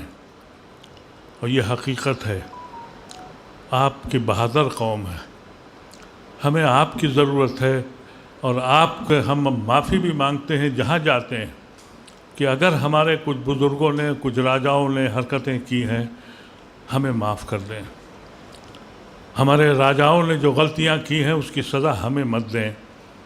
हम इस मुल्क में इसलिए नहीं रहे थे कि हम एक हिंदू राष्ट्र में रहेंगे। इस मुल्क में, ऐसे मुल्क में नहीं रहेंगे जहां हमें हक़ न हो अपनी आवाज़ उठाने का। आपको मालूम है शाहीन बाग में एक वहाँ की औरतों ने, ख़वातीन ने गांधीनियन मूवमेंट किया, खामोशी से बैठे रहे। उनके लोग आज 6 साल से जेल में बंद हैं। हमारा ये हक़ भी छीन चुका है कि हम कोई खामोशी से एहतिजाज कर सकें। आज की बात है, जो जंतर मंतर पे काकरोच पार्टी के लोग बैठे थे, आज उनको सबको पकड़ के बंद कर दिया। और जो लोग अनशन पे बैठे थे उनको ज़बरदस्ती उठा ले गए, हॉस्पिटल में बंद कर दिया। यानी आपको ये अख्तियार भी अब नहीं है कि अपने दर्द को आप बयान कर सकें। और फिर कहते ये हैं कि हमारा देश गर्व करो। मैं हर जगह कहता हूँ कि मैं शर्मिंदा हूँ अपने मुल्क से, मुझे गर्व नहीं रह गया। अभी जो लोग इस वक्त हाकिम वक्त हैं वो रोज़ क़तरे क़तरे में इस मुल्क को तोड़ रहे हैं। सब लोग चुप हैं। ज़रूरत इस वक्त हम सब की ये है कि जितनी भी हमारी डिप्राइव सेक्शंस ऑफ सोसाइटी हैं उसमें आपकी कौम बहुत बहादुर कौम है, हम उसको सलाम करते हैं। आपकी कौम ने यह बात साबित कर दी है कि ज़िंदा कैसे रहा जाता है। हम अपनी कौम से कहते हैं कि सीखो अपने सिख भाइयों से कि ज़िंदगी कैसे गुज़रती है। लेकिन हमारे यहाँ कमज़ोरी ये हुई कि जब सन 47 में 15 अगस्त को आज़ादी हुई, दोनों हाथ से ताली बजी, मुजरिम हम कहलाए, इल्ज़ाम हम पे लगे, हम दूसरे दर्जे के शहरी हो गए। हम खामोश रहे, सुनते रहे। लेकिन ये दौर हमने नहीं देखा था। हम 80 साल के ऊपर चल रहे हैं, एक बीमार आदमी है, लेकिन हमने कभी ये नहीं सोचा था कि हम ऐसे मुल्क में मरेंगे जो हमारे ख्वाबों का मुल्क नहीं है, हमारे तसव्वुर का मुल्क नहीं है। ये गांधी नेहरू की सोच का मुल्क नहीं है। ये मुल्क उन लोगों का है जिन्होंने 100 साल पहले ये तय कर लिया था। और मैं एलानिया कहता हूँ कि अगर तुम्हें ये हिंदू स्टेट बनानी है तो फिर से रेफरेंडम करो और पूछो अपने सिख भाइयों से क्या वो हिंदू स्टेट में रहेंगे, क्रिश्चियन भाइयों से पूछो क्या वो हिंदू स्टेट में रहेंगे, और साउथ के हिंदुओं से पूछो क्या वो हिंदू स्टेट में रहेंगे। अगर वो रेफरेंडम तुम जीत जाओ तो जो सितम चाहे वो करो, लेकिन तुमने ओथ तो ली है उस कॉन्स्टिट्यूशन पे जो सेकुलर मुल्क कहता है, जिसमें हमारे हुकूक फिक्स हैं, हमारे हुकूक बराबरी के हैं। तुम अगर उस पर अमल नहीं करने देते तो तुम नाजायज़ काम कर रहे हो। अफसोस और दर अफसोस जज साहब यहाँ बैठे हैं, मजबूरन कहना पड़ता है कि जो जुडिशरी ने जो अपना रवैया अख्तियार किया है, हिंदुस्तान की बर्बादी का जब दास्तान लिखी जाएगी तो उसमें हमारी जुडिशरी का नाम भी ज़रूर आएगा कि वो दूर से देखते रहे, उन्होंने फैसले नहीं किए, हमारे हुकूक छीनते रहे, कॉन्स्टिट्यूशन टूटता रहा। मैं बार बार ये कहता हूँ अपने हिंदू उन लोगों से जो आज हिंदू राष्ट्र की बात करते हैं कि एक रेफरेंडम करा लो, और रेफरेंडम में अगर तुम्हें ये फैसला हो जाए और उससे पहले तुम नहीं कर सकते हो इसलिए कि तुम ओथ लेके आए हो, प्राइम मिनिस्टर और मिनिस्टर बने हो उस सेकुलर कॉन्स्टिट्यूशन के जिस पे तुम्हें जीत के आए हो, अगर हिम्मत है तो ये ऐलान करो कि हम हिंदू स्टेट बनाएंगे और हमें वोट दे दो। अगर तुम जीत जाओ तो फिर हम खामोश रहेंगे, जो भी हमें फैसला है हम करेंगे। लेकिन उस कौम के साथ और उन लोगों के साथ हमने तो कभी ज़िंदगी में ये सोचा नहीं था कि हम मुस्लिम मुल्क में रहेंगे। हम कैसे ये फैसला कर लें कि हम ऐसी स्टेट में मरें जो हिंदू स्टेट कहलाए। कहते ये हैं कि ये सेकुलर मुल्क है, जो कहता है सेकुलर मुल्क वो झूठ बोलता है, जो ये कहता है कि ये यहाँ डेमोक्रेसी है तो वो झूठ बोलता है। हम जब पार्लियामेंट में थे तो हम बोलते थे, स्पीकर सुनता था, अब स्पीकर बोलता है और अगर आप बोले तो आप ये बाहर चले जाएंगे। एक एक दिन में 100 MPs को बाहर करके बिल पास कराएंगे। और ये परसों से जो सेशन शुरू होने वाला है इसमें वो डिलिमिटेशन भी लाएंगे। मैंने एक बार एक आवाज़ लगाई थी, कहा था मुसलमानों से कि इलेक्शन से हट जाओ क्योंकि तुम कैटलिस्ट हो, तुम्हारी वजह से सब ये इलेक्शन जीते जाते हैं और हुकूमतें बनती हैं। तो मेरे एक हिंदू दोस्त ने कहा कि यार ये तो बड़ी ख़तरनाक बात आप कर रहे हैं और आप देशद्रोही हैं। और टीवी पे भी आया, अभी यार चल रहा है कि मैं टीवी पे कि मैं देशद्रोही हूँ। अरे हमने कहा कि हमारी वजह से तुमको कितने गलत काम करने पड़ रहे हैं। SIR लेके आए हमें ढूंढने के लिए, SIR में 113 या 114 बांग्लादेशी मिले, लाखों लाख लोगों के हुकूक छीन लिए, वोटर लिस्ट से नाम काट दिया। अरे उससे बच जाओगे भाई। अब इसके बाद जब फिर भी चयन नहीं हुआ, दुनिया का दस्तूर है कि पासपोर्ट उसको मिलता है जो उस मुल्क का शहरी होता है, लेकिन अब कहा कि पासपोर्ट भी आपको शहरी नहीं मिलेगा। उसकी वजह यह है कि हमारे सिख भाई, हमारे मुसलमान भाई गरीब और काम के सिलसिले में दुनिया भर में घूमते हैं। अब उनकी तलाश है तो पासपोर्ट भी अब ट्रैवल डॉक्यूमेंट हो गया। अब हमारा वो हक भी छीन गया।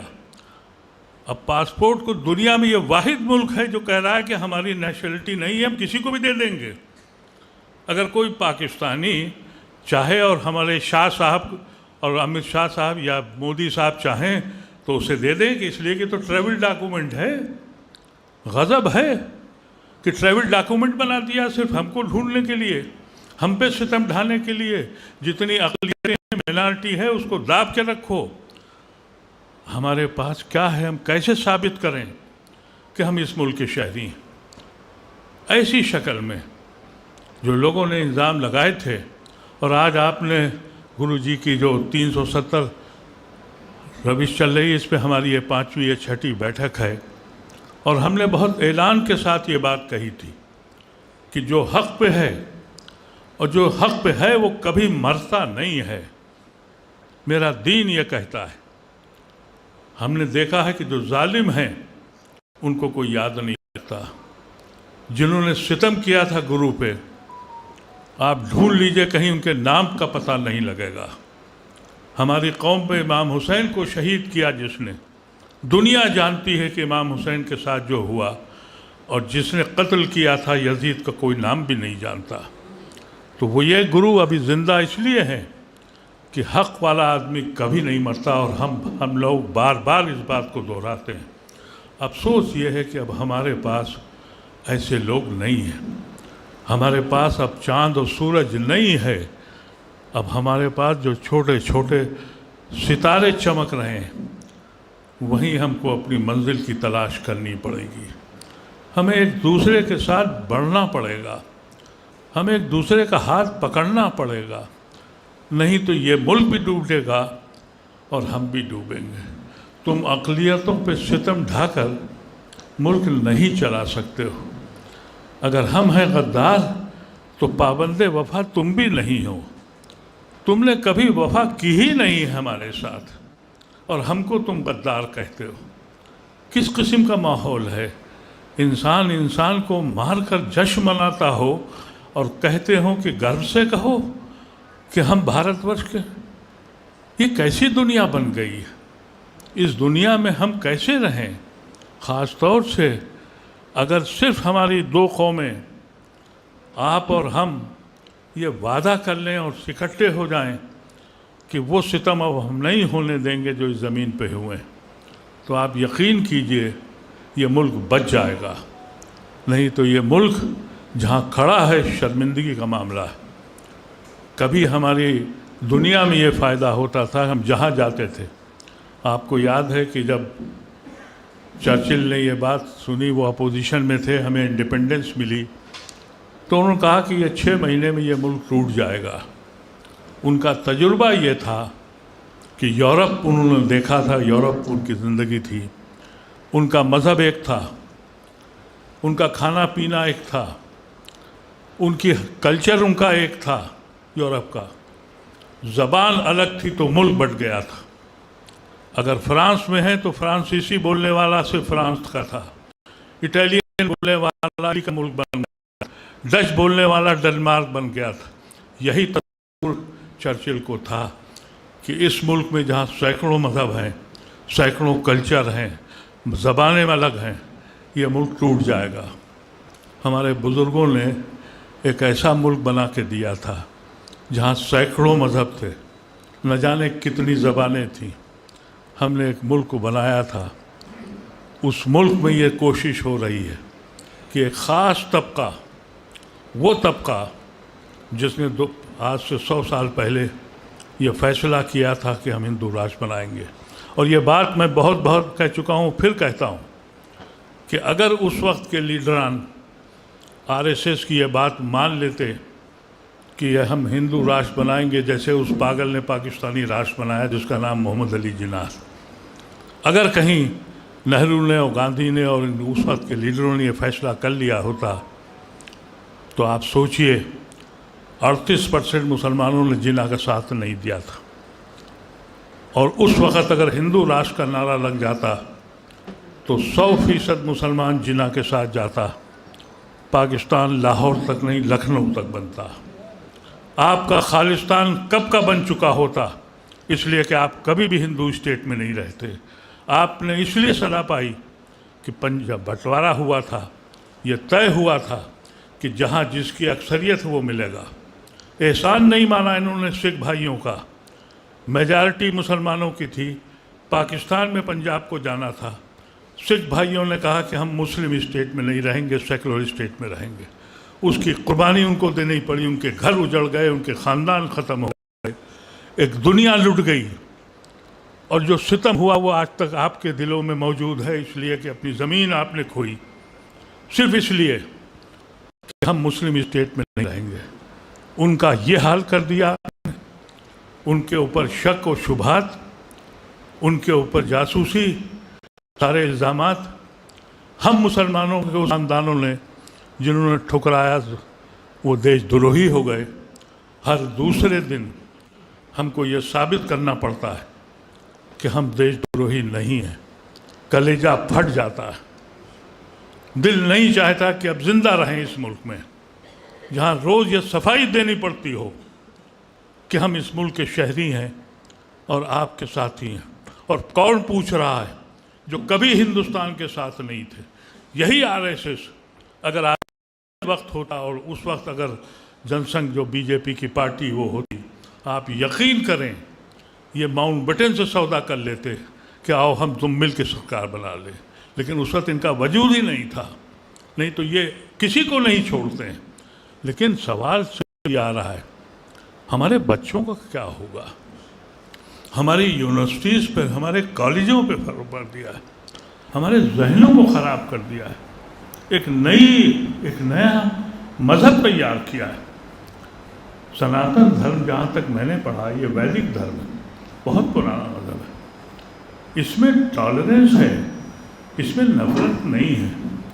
लेकिन जो आज का मज़हब पढ़ाया जा रहा है, यहाँ मस्जिदों पे चढ़ के तलवारें चलाई जाती हैं और नवरात्रि मनाया जाता है और कहते हैं ये सनातन धर्म है। यहाँ सिर्फ इस बात पे नफरत है कि अगर हमारी कांवड़ यात्रा निकल रही है तो मुसलमान अपने दुकानें, अपने घरों को बंद कर दें क्योंकि वो निकल रहे हैं। ये किस किस्म का मज़हब बन गया है। अफसोस यह है कि जो इस वक्त हाकिम वक्त हैं वो बहुत ही, उनके जहन बिल्कुल कुछ सोचने को तैयार नहीं है वो। लेकिन मैं समझता हूँ कि हम लोग एक तादाद में बैठे हैं, बराबर हमको चाहिए कि हम अपने बुज़ुर्गों, अपने गुरुओं की जो तालीम है उस पर इकट्ठे होकर बैठें। मैं अपने सिख भाइयों से जब भी मिलता हूँ, क्योंकि मेरी कमज़ोरी, हमारी गलती थी, एक ज़माने तक हम समझ ही नहीं पाए थे कि सिख भाई और हम कितने करीब हैं। हमारी जो सूरह फातिहा है वो बिल्कुल वही है जो आपका कलाम है। जब हमने इसको पढ़ा और तफसील जानी तो बाबा फरीद का कलाम ही मुझे दिखाई पड़ा। कितने करीब थे हम, कितनी हमारी साथ ही विरासत थी, और हमको किस ख़ाबियत से, किस तरीक़े से, कैसे कैसे झूठी बातें करके हमको बांटा गया। हमको सोचना चाहिए। हमारे अगर ज़रा सा चोट लगे तो हम उम्मीद करते हैं कि आप आएँ, और जब आपके ऊपर कुछ वक्त हो तो हम खड़े हों। और मैंने आप ही के एक मीटिंग में कहा था दया सिंह जी के, हम इतने नालायक थे या इतने गलत थे कि सन 84 में जब आपके घर लुटते रहे उसे देखते रहे, हम नहीं खड़े हुए। और 2002 में जब हम तबाह हुए तो हम आपकी तरफ देखते रहे। अब ऐसा नहीं होना चाहिए। अब हमें इकट्ठे होने चाहिए। अगर कोई शख्स आप पे आंख उठाए तो हम अपने बाजुओं को दिखाएं, और जब हम पे सितम हो तो हम उम्मीद करें कि आपका हाथ हमारे सर पर है। और अगर हम ये कर ले गए तो यकीन कीजिए कि ये जो लोग इस वक्त हाकिम हैं, ये डरपोक लोग हैं, ये डरे हुए लोग हैं, ये सहमे हुए लोग हैं, एहसास कमतरी में मुब्तला लोग हैं, इंफेरिटी कॉम्प्लेक्स है इनको, एक तसव्वुर कर रहे हैं। आप देखिए आरएसएस का निज़ाम, हिंदुस्तान में एक मंदिर पे कब्ज़ा किया उन्होंने, अयोध्या पे, उसका अंजाम आप सब देख रहे हैं। हमारी मस्जिद में या आपके गुरुद्वारे में 10 पैसे का अगर गबन हो जाए तो हम हंगामा कर देते हैं। यहाँ तो लूट है, और ये पैसा आज से नहीं खाया गया। मैंने अपने एक हिंदू भाई से कहा कि तुम बहुत भोले आदमी हो। जब ये रथ यात्रा चल रही थी, करोड़ों रुपया जमा हुआ, औरतों ने अपने गहने उतार दिए कि हम भी एक ऐसी चीज़ बनाएं जैसे मुसलमानों का काबा है और अमृतसर में आपका अमरिंदर साहब है, हम भी एक बना लें। नतीजा हुआ कि हिंदू औरतों ने अपने गहने तक दे दिए। वो पैसे कहाँ गए? हिंदू भाइयों ने नहीं पूछा। जिस दिन से ये इलेक्शन जीते, ज़मीनों पे पैसा खा गए, नहीं पूछा। ये वो लोग हैं जो लक्ष्मी की पूजा करते हैं। तो जब आप लक्ष्मी की पूजा करेंगे तो दौलत कमाना ही मकसद है, और जब ऐसी शक्ल में आप पैदा हो जाएं। लेकिन अफसोस ये है कि हम बट गए और उसकी सज़ा हमने पाई। हम आखिर में आप सब लोगों का और दया सिंह भाई का शुक्रिया करता हूँ। ये मुजाहिद आदमी हैं और ये सिंगल एक पूरा जश्न है इनके साथ। हम लोग बराबर मिलते हैं, एक कोशिश करते हैं, और उस कोशिश में हमें बहुत कामयाबी भी मिली। बहुत सी गलतफहमियाँ दूर हुई, बहुत सी बातें ऐसी थी जो हम नहीं जानते थे सिख मज़हब के बारे में। हमें मालूम है कि सिख मज़हब ने जो एक तसव्वुर है खिदमत का, वो आपने अंजाम दिया। और हमारे मोहम्मद ने इस बात की कहा था कि तुम्हें करना है, हमने नहीं किया और आपने किया। हम सलाम करते हैं आपको। ये जो जज्बा है एक मदद करने का, खैरात और ज़कात का, ये हमारे प्रॉफिट ने हमको बताया था। हम सो गए लेकिन आपकी कौम ने उसको अपनाया और पूरी दुनिया में अपना नाम पैदा किया। आप सब हजरात का बहुत शुक्रिया, और जो आज के जो इंतज़ाम करने वाले हैं उनका शुक्रिया करता हूँ, और उम्मीद करता हूँ ये सिलसिला हम शुरू रखें, इस काम को आगे बढ़ाते रहें, और हम अपने गुरुओं को और अपने बुज़ुर्गों को याद करते रहें। जो हमसे गलतियाँ हुई हैं उन गलतियों को हम सुधारने की कोशिश करें। बहुत बहुत शुक्रिया, बहुत बहुत शुक्रिया। फतेह दी सांझ पाइए। वाहिगुरू जी का खालसा, वाहिगुरू जी की फतेह। मैं माफ़ी चाहूँगा कि मैं अज अपनी भाषा च गल करूँगा, वो एक्सप्रैशन जोड़े है ना वो एप्रोप्रिएट हो जाते हैं। बहुत ही सत्कारयोग जस्टिस अंसारी जी, MP साहब तो होर जोड़े साथी इत्थे अज हाज़र हो। सब तो पहला मैं एक थोड़ी जी करैक्शन चाहूँगा, मैं चीफ जस्टिस नहीं सी, मैं जस्टिस सी। अगे तो प्लीज़ ये नोट कर लेना, चीफ जस्टिस बनने का मौका नहीं मिला, शायद मिलता तो कुछ होर होंदे। अज आप इकट्ठे हुए इत्थे, वी गॉट टुगेदर टुडे गुरु साहब की 350वीं शहीदी दिवस वास्ते, उन्होंने याद वास्ते। तुसी ये विलक्षणता देखो कि उन्होंने याद जिहड़ी है ना उन्होंने छड्ड के आपां अज दे हालात च पहुँच गए हैं कि उन्होंने रेलेवेंस जिहड़ी है, उन्होंने कुर्बानी की रेलेवेंस जिहड़ी है वो ये है कि अज भी उसकी इंपॉर्टेंस है। अज भी जो हालात ने उहदे वास्ते जिहड़ी है ना वो इन्नी इंपॉर्टेंट चीज़ है। देखो जदों भी कोई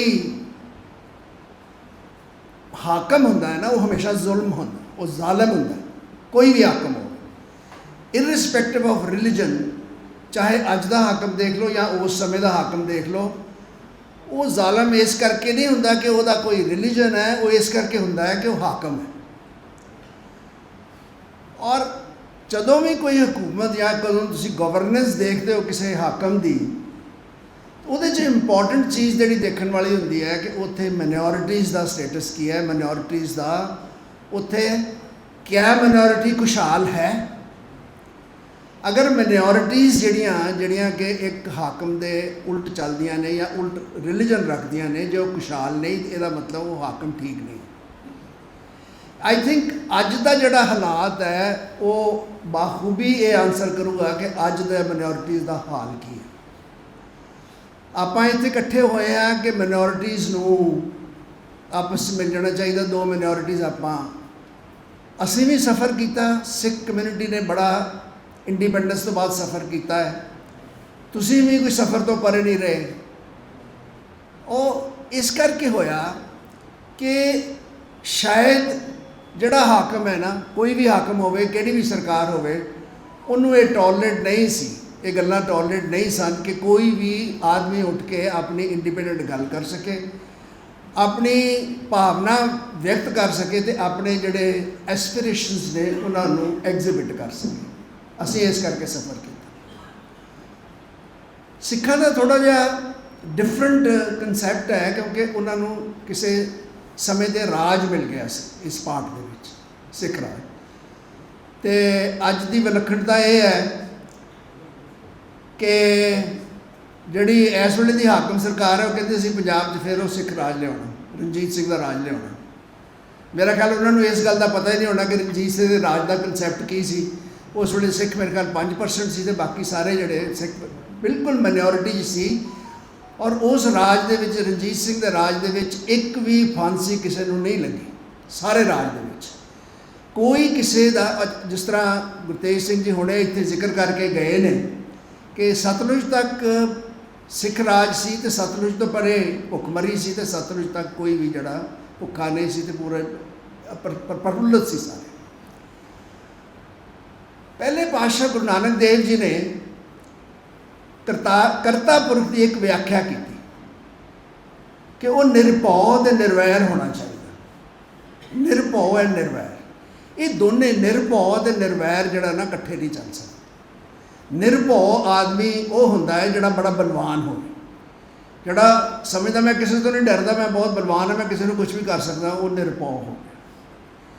ਨਿਰਵੈਰ ਉਹ ਹੁੰਦਾ ਜਿਹੜਾ ਮਾਸੂਮ ਹੋਵੇ, ਜਿਹੜਾ ਕਹਿੰਦਾ ਕਿ ਮੈਂ ਤਾਂ ਕੁਝ ਨਹੀਂ, ਮੈਂ ਤਾਂ ਕਿਸੇ ਨਾਲ ਮੇਰਾ ਵੈਰ ਨਹੀਂ। ਉਹ ਮਾਸੂਮ ਆਦਮੀ ਹੈ, ਵਿਚਾਰਾ ਵੈਰ ਕਰ ਹੀ ਨਹੀਂ ਸਕਦਾ ਕਿਸੇ ਨੂੰ। ਪਰ ਗੁਰੂ ਨਾਨਕ ਦੇਵ ਜੀ ਸਾਡੇ ਫਸਟ ਪਾਤਸ਼ਾਹ ਨੇ, ਉਹਨਾਂ ਨੇ ਕਰਤਾ ਪੁਰਖ ਨੂੰ ਵਿਆਖਿਆ ਕਰਦਿਆਂ ਕਿਹਾ ਨਿਰਭਉ ਤੇ ਨਿਰਵੈਰ ਕਰਤਾ ਪੁਰਖ ਉਹ ਹੋਊਗਾ। ਤਾਂ ਗੁਰੂ ਨੌਵੇਂ ਪਾਤਸ਼ਾਹ ਦੇ ਜਾਮੇ 'ਚ ਆ ਕੇ ਉਹਨਾਂ ਨੇ ਇਹ ਕਰਕੇ ਦਿਖਾਇਆ ਕਿ ਉਹ ਨਾ ਤਾਂ ਡਰੇ ਉਸ ਹੁਕਮ ਤੋਂ, ਔਰ ਉਹਨਾਂ ਨੇ ਆਪਣੀ ਕੁਰਬਾਨੀ ਦਿੱਤੀ। ਮੇਰਾ ਖਿਆਲ ਹੈ ਕਿ ਆਪਾਂ ਨੂੰ ਜਿਹੜਾ ਗੁਰੂ ਸਾਹਿਬ ਨੌਵੇਂ ਪਾਤਸ਼ਾਹ ਦੇ ਜਿਹੜੇ ਤਸੀਹੇ ਦਿੱਤੇ ਗਏ ਸੀ ਨਾ, ਸ਼ਾਇਦ ਉਹਨਾਂ ਦਾ ਸਾਨੂੰ ਗਿਆਨ ਨਹੀਂ ਹੈ। ਉਹਨਾਂ ਨੂੰ ਇੱਕ ਪਿੰਜਰੇ 'ਚ ਬੰਦ ਕਰ ਦਿੱਤਾ ਗਿਆ ਸੀ, ਉਹਦੇ ਵਿੱਚ ਕਿੱਲ ਲੱਗੇ ਹੋਏ ਸੀ ਤੇ ਉਹ ਕਿਸੇ ਵਾਲੇ ਪਾਸਾ ਵੀ ਨਹੀਂ ਸੀ ਲੈ ਸਕਦੇ, ਉਹਨਾਂ ਨੂੰ ਕਿੱਲ ਚੁੱਭਦੇ ਸੀਗੇ। ਮਤਲਬ ਇੰਨਾ ਉਹਨਾਂ ਨੂੰ ਤਸ਼ੱਦਦ, ਫਿਰ ਉਹਨਾਂ ਨੂੰ ਹੋਰ ਤਸ਼ੱਦਦ ਕੀਤੇ ਗਏ ਆਪਣਾ ਰਿਲੀਜਨ ਚੇਂਜ ਕਰਨ ਲਈ। ਇੱਕ ਹੋਰ ਵਿਲੱਖਣਤਾ ਮਿਸਾਲ ਹੈ, ਪਹਿਲੇ ਜਾਮੇ 'ਚ ਗੁਰੂ ਨਾਨਕ ਦੇਵ ਜੀ ਨੇ ਜਨੇਊ ਤੇ ਤਿਲਕ ਦਾ ਵਿਸ਼ਕਾਰ ਕੀਤਾ। ਜਦੋਂ ਛੋਟੇ ਬੱਚੇ ਸੀ ਗੁਰੂ ਨਾਨਕ ਦੇਵ ਜੀ, ਤੇ ਉਹਨਾਂ ਨੂੰ ਕਿਹਾ ਗਿਆ ਕਿ ਤੁਸੀਂ ਤਿਲਕ, ਜਦੋਂ ਪੰਡਤ ਨੇ ਕਿਹਾ, ਉਹਨਾਂ ਨੇ ਕਿਹਾ ਮੈਂ ਨਹੀਂ ਪਾਉਣਾ। ਔਰ ਨੌਵੇਂ ਜਾਮੇ ਜਾ ਕੇ ਉਸ ਤਿਲਕ ਤੇ ਜੰਜੂ ਦਾ ਉਹਨਾਂ ਨੇ ਆਪਣਾ ਸਿਕਿਉਰਿਟੀ ਕੀਤੀ, ਸੁਰੱਖਿਆ ਕੀਤੀ। ਇਹ ਵਿਲੱਖਣਤਾ ਹੈ ਕਿ ਇਹ ਦੱਸਦੀ ਹੈ, ਵਰਸਾਉਂਦੀ ਹੈ ਕਿ ਜਿਹੜਾ ਸਿੱਖ ਰਿਲੀਜਨ ਹੈ ਉਹਦੀ ਫਿਲਾਸਫੀ, ਗੁਰੂ ਗ੍ਰੰਥ ਸਾਹਿਬ ਦੀ ਜਿਹੜੀ ਫਿਲਾਸਫੀ ਹੈ ਉਹ ਮਾਨਵਤਾ ਦੀ ਫਿਲਾਸਫੀ ਹੈ। ਉਹ ਜੇ ਅਸੀਂ ਅਪਣਾ ਲਈਏ ਤੇ ਇਹਦੇ ਨਾਲ ਦੀ ਦੇਖੋ, ਗੁਰੂ ਨੌਵੇਂ ਪਾਤਸ਼ਾਹ ਦੀ ਜਿਹੜੀ ਸ਼ਹੀਦੀ ਆ ਨਾ, ਉਹਨੂੰ ਬਹੁਤ ਛੋਟਾ ਕਰਨ ਦੀ ਕੋਸ਼ਿਸ਼ ਕੀਤੀ ਜਾ ਰਹੀ ਹੈ। ਅੱਜ ਉਹਨਾਂ ਨੂੰ ਕਦੀ ਤਾਂ ਕਹਿੰਦੇ ਉਹ ਹਿੰਦ ਦੀ ਚਾਦਰ, ਕਦੀ ਉਹਨਾਂ ਨੂੰ ਕਹਿ ਦਿੰਦੇ ਉਹ ਹਿਊਮਨ ਰਾਈਟ ਦੇ ਮਤਲਬ ਹਿਊਮਨ ਰਾਈਟ ਵੱਲ ਉਹਨਾਂ ਨੇ ਧਿਆਨ ਕੀਤਾ। ਮੈਂ ਸਮਝਦਾ ਕਿ ਗੁਰੂ ਸਾਹਿਬ ਦੀ ਕੁਰਬਾਨੀ ਜਿਹੜੀ ਨਾ ਹਿੰਦ ਦੀ ਚਾਦਰ ਸੀ, ਨਾ ਉਹ ਸ੍ਰਿਸ਼ਟੀ ਦੀ ਚਾਦਰ ਸੀ। ਜਿਸ ਤਰ੍ਹਾਂ ਗੁਰਪ੍ਰੀਤ ਜੀ ਨੂੰ ਉਹਨਾਂ ਨੇ ਕਿਹਾ ਹੈ, ਇਹਦੇ 'ਚ ਕੋਈ ਸ਼ੱਕ ਨਹੀਂ ਹੈ। ਗੁਰੂ ਸਾਹਿਬ ਦਾ ਜਿਹੜਾ ਫਲਸਫਾ ਸੀ ਉਹ ਕਿਸੇ ਰਿਲੀਜਨ ਕਰਕੇ ਨਹੀਂ, ਜਿਸ ਤਰ੍ਹਾਂ ਮੈਂ ਦੱਸਿਆ ਹਾਕਮ ਕਰਕੇ ਸੀ। ਫਿਰ ਅਸੀਂ ਅੱਜ ਦੇ ਹਾਲਾਤ 'ਤੇ ਆ ਜਾਈਏ, ਅੱਜ ਦੇ ਹਾਲਾਤ 'ਚ ਕੀ ਹੁਣ ਆਪਾਂ ਕੀ ਕਰ ਸਕਦੇ ਹਾਂ? ਆਪਾਂ ਸੋਚ ਰਹੇ ਹਾਂ ਕਿ ਆਪਾਂ ਇਕੱਠੇ ਹੋਈਏ ਤੇ ਆਪਾਂ ਇਹਦਾ ਕੁਝ ਹੱਲ ਲੱਭੀਏ ਕਿ ਜਿਹੜਾ ਜੋ ਜਾਸਤੀਆਂ ਹੋ ਰਹੀਆਂ ਨੇ। ਮੇਰਾ ਖਿਆਲ ਹੈ ਕਿ ਜਾਸਤੀਆਂ ਹੋ ਚੁੱਕੀਆਂ ਨੇ। ਤੁਸੀਂ ਇਕੱਠੇ ਹੋਣ ਦੀ ਗੱਲ ਕਰ ਰਹੇ ਹੋ, ਮੇਰਾ ਖਿਆਲ ਤੁਸੀਂ ਲੇਟ ਹੋ ਗਏ।